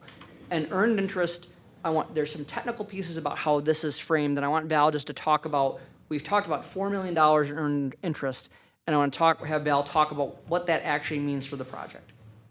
Sure. Thanks for the opportunity. So just for transparency to make sure everybody's clear, it is not straight earned interest. We had a very conservative financial estimates on the front end, which we all appreciate. And we had a very positive initial bond sale that had a pretty significant bond premium. And so that in combination with the earnings projection on the bond we've already sold and the earnings projection on the bond we'll sell in May are putting us, right now the estimate's about 4.3 million over what our initial project cost estimates were. So I do believe we'll have 4 million, but it's not straight interest. Part of it's the bond premium and the way all of it's coming together. So just wanted to be super clear about that so everyone was on the same page. And we've talked a little colloquially about $4 million being able to go, and so we just we're at a point we really wanted to be super clear about what we're talking about and needed to get into a little bit more of the technical detail with it. Sal, And I didn't talk about the future very much. I spent most of my time talking about the past. So probably goes without saying, but we are continuing to meet with the district to talk about all these value engineering ideas. Maybe I'll give you a little flavor of the types of things they are. They are everything from doing it in a different order or time frame than we were originally planning. Resequencing would be the term for that. They might be product substitutions, coming as suggestions from contractors of, equal quality, but just different manufacturer, maybe more readily available. And some of them are, like Matt talked about, more like scope changes, right? So those are kind of the flavor of the types of ideas coming out of all agencies. And so we're meeting again this Thursday and really seeking to get decisions made on each of those items pretty quickly here because we do want to get back out for bid. And we can only really update the drawings once we get decisions on what we're going to choose to take and what we're going to choose not to take, right? And so Knutson is currently working on an anticipated rebid schedule. They know that once the drawings are available for contractors again, for the scopes we haven't awarded yet, they would like about at least 3 weeks for them to look at them, right? It's still a big project, even though we've awarded about half of it. And the anticipation is that we can hopefully get that done before the end of June. So Knutson is going to get back to us on an anticipated bid date. Trying to think if there's anything else forward-looking. And the Project Oversight Committee will continue to meet, and we'll keep talking about permitting. So all of those processes won't go on hold. Any changes we make, we just submit back to those agencies, and they only review for the changes. So that does not need to halt. All right, excellent. Thanks, Sal. We're in good hands. Yeah, are there any questions that you would want me to answer while I'm here? Welcome, Sal. We're always happy to have you here and to hear from you directly. And thank you for your patience sitting through this long meeting to get to a chance to focus on the new reimagined high school. My question is, are any of the changes that you're considering, would they affect the visual design of the building? There are a couple finish-related topics. I'll mention a couple that, again, no decisions have been made, but we had pretty extensive tile extents throughout the design, even on walls that are probably durable enough to not need tile. So as an example of, can we scale back the amount of tile we have in the project, and the project is no worse off for it. That was an example of one that came up, and I think it was estimated to save almost $200,000, right? Probably a good one we should talk about. We've also had a suggestion of an alternate product for if you recall, at the main entrances, we have kind of like a stone iconic element. A couple product changes we could do there that would be maybe half the cost of what was originally specified. So I think a few. There's some discussion about, as we reclad and fix the insulation challenges with the existing building, we had a certain proportion of brick to metal panel.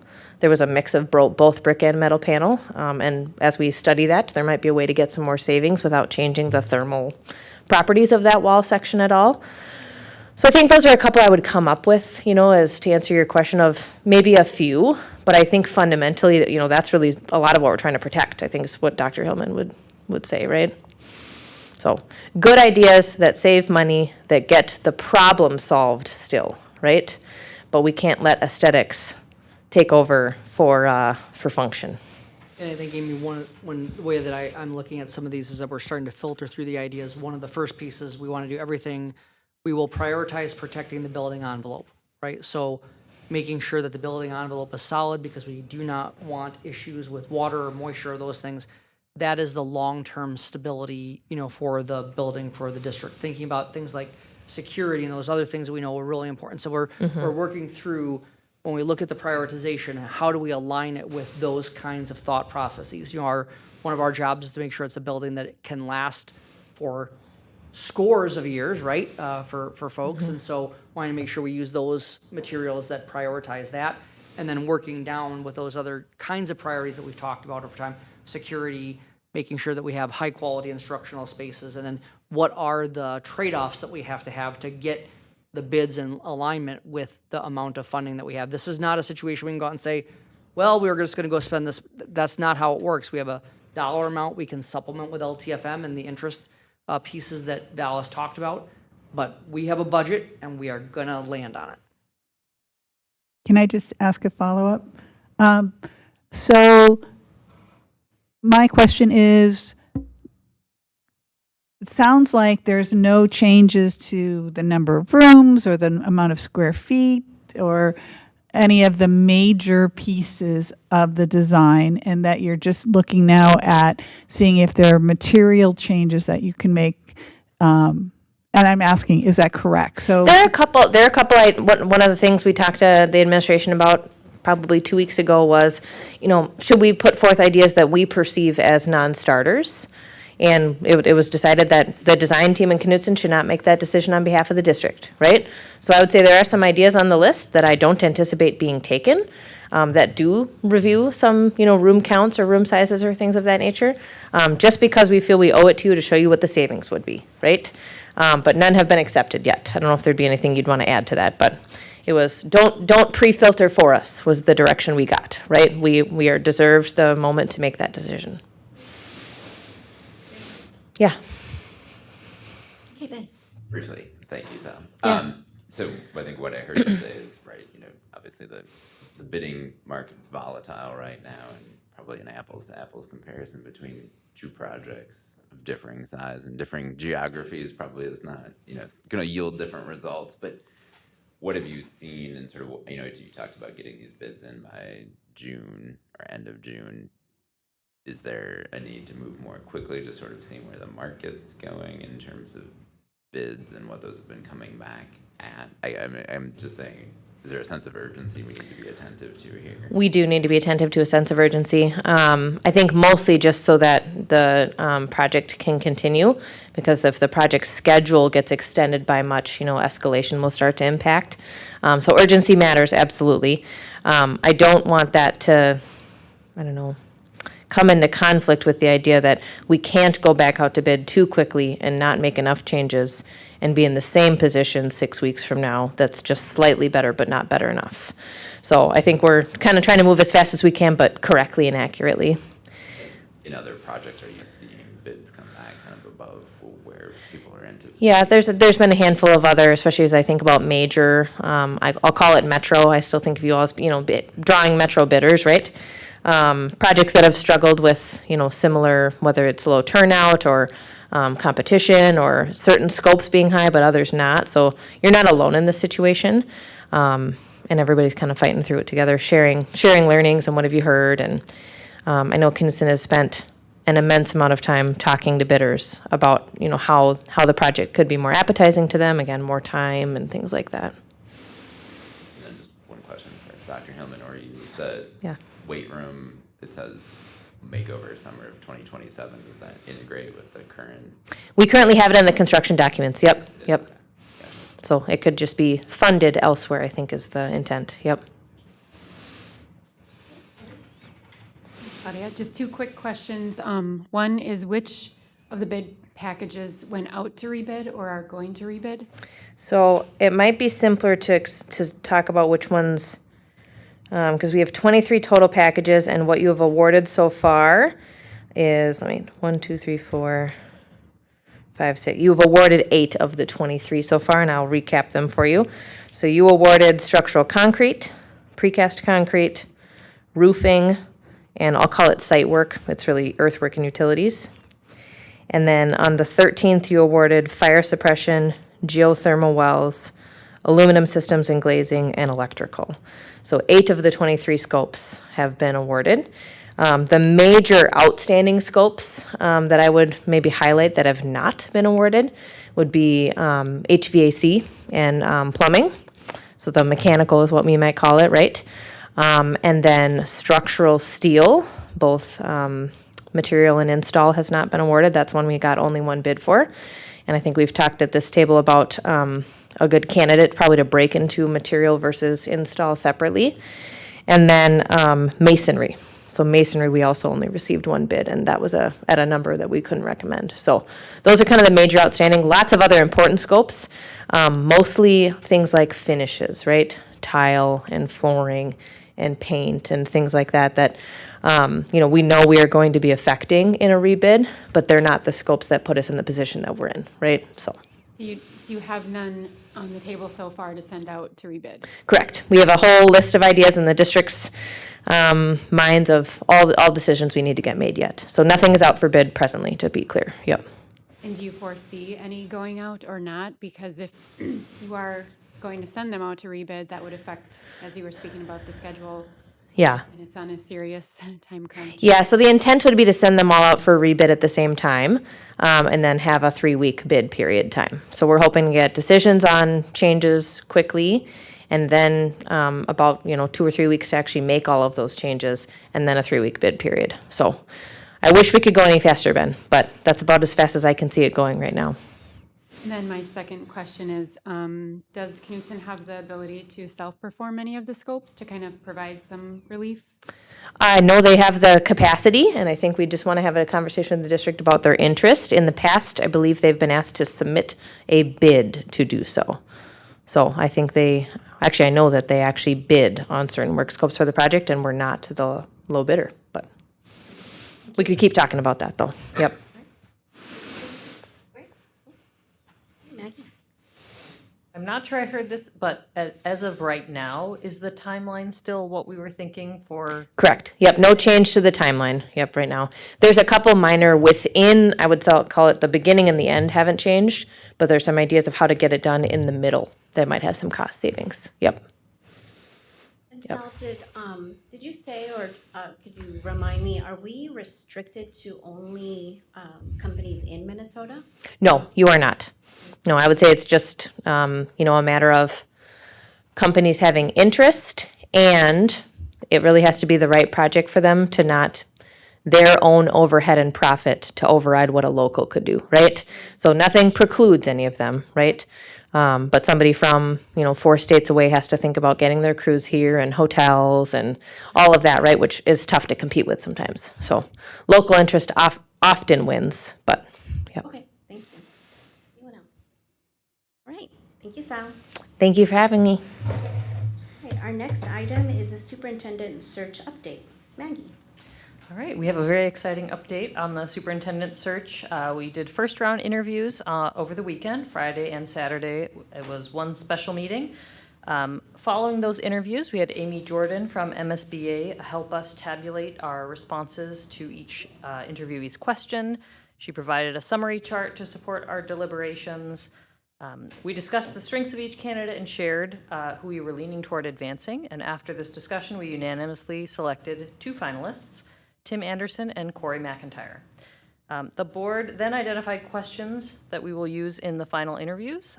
We also approved a request for MSBA to conduct deep background checks on both finalists.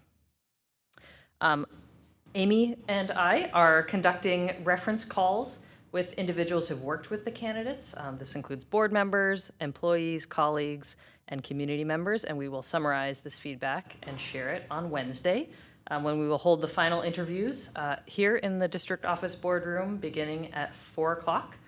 Those interviews are open to the public, and we've also identified a group of 15 stakeholders who will be here and provide feedback to us in order to capture a broad range of perspectives. And I just wanted to add, this was not in the table file, but our gratitude for the 6 candidates for all of the time that they put in preparing for those interviews. It was noticed, and we appreciate everyone who came. So that's it. Thank you, Maggie. Board members, do you have any questions or comments? Jeff? I just said, well said. Oh, yeah, very well said. Thank you. Anyone else? All right, then we will go on to our graduation update. Dr. Emma, did you want to make some comments about that? Yes, just give me one moment to get that part of the memo back up, if you don't mind.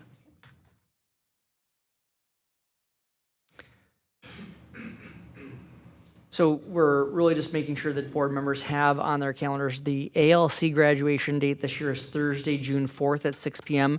Typically, it's been on a Friday. It's moved to Thursday this year. And then Northfield High School's graduation is scheduled for 2 o'clock on Sunday, June 7th at Memorial Field. And, board members should have all of their accoutrements for the graduation ceremony or hat. If there's something that you need replaced, letting us know earlier rather than later would be helpful. So if you need another hat, if there's something else that you need, just let Kelly know and we will work through getting those things for you. But we look forward, this is really beginning the celebration time of the year. We had the National Honor Society induction a couple of weeks ago, and it starts just to kick off all of these kinds of last things for seniors, and just really excited for the class of 2026. Nice, thank you. Questions or comments on that item? Okay, item 9 is our future meetings. That is Wednesday, April 29th, special board meeting for final round interviews. Monday, May 4th, 5:15, special board meeting to approve the superintendent contract, also in this boardroom. Monday, May 11th, a regular school board meeting at 6 p.m. in this boardroom. Thursday, May 14th, we changed that to a work session, and that will be TBD on location, or possibly here. We're having a work session. It will be right here in this space because we'll broadcast it and all of those kinds of things. Very good. And then Tuesday, May 26th, the regular board meeting, Monday being Memorial Day. That'll be 6 p.m. in this board meeting. That's all the business that we have tonight. Can I get a motion to adjourn? Thank you, Jeff. Okay, a second? Second. Thank you, Amy. All those in favor say aye. Aye. Opposed? Right, we are adjourned. Thank you.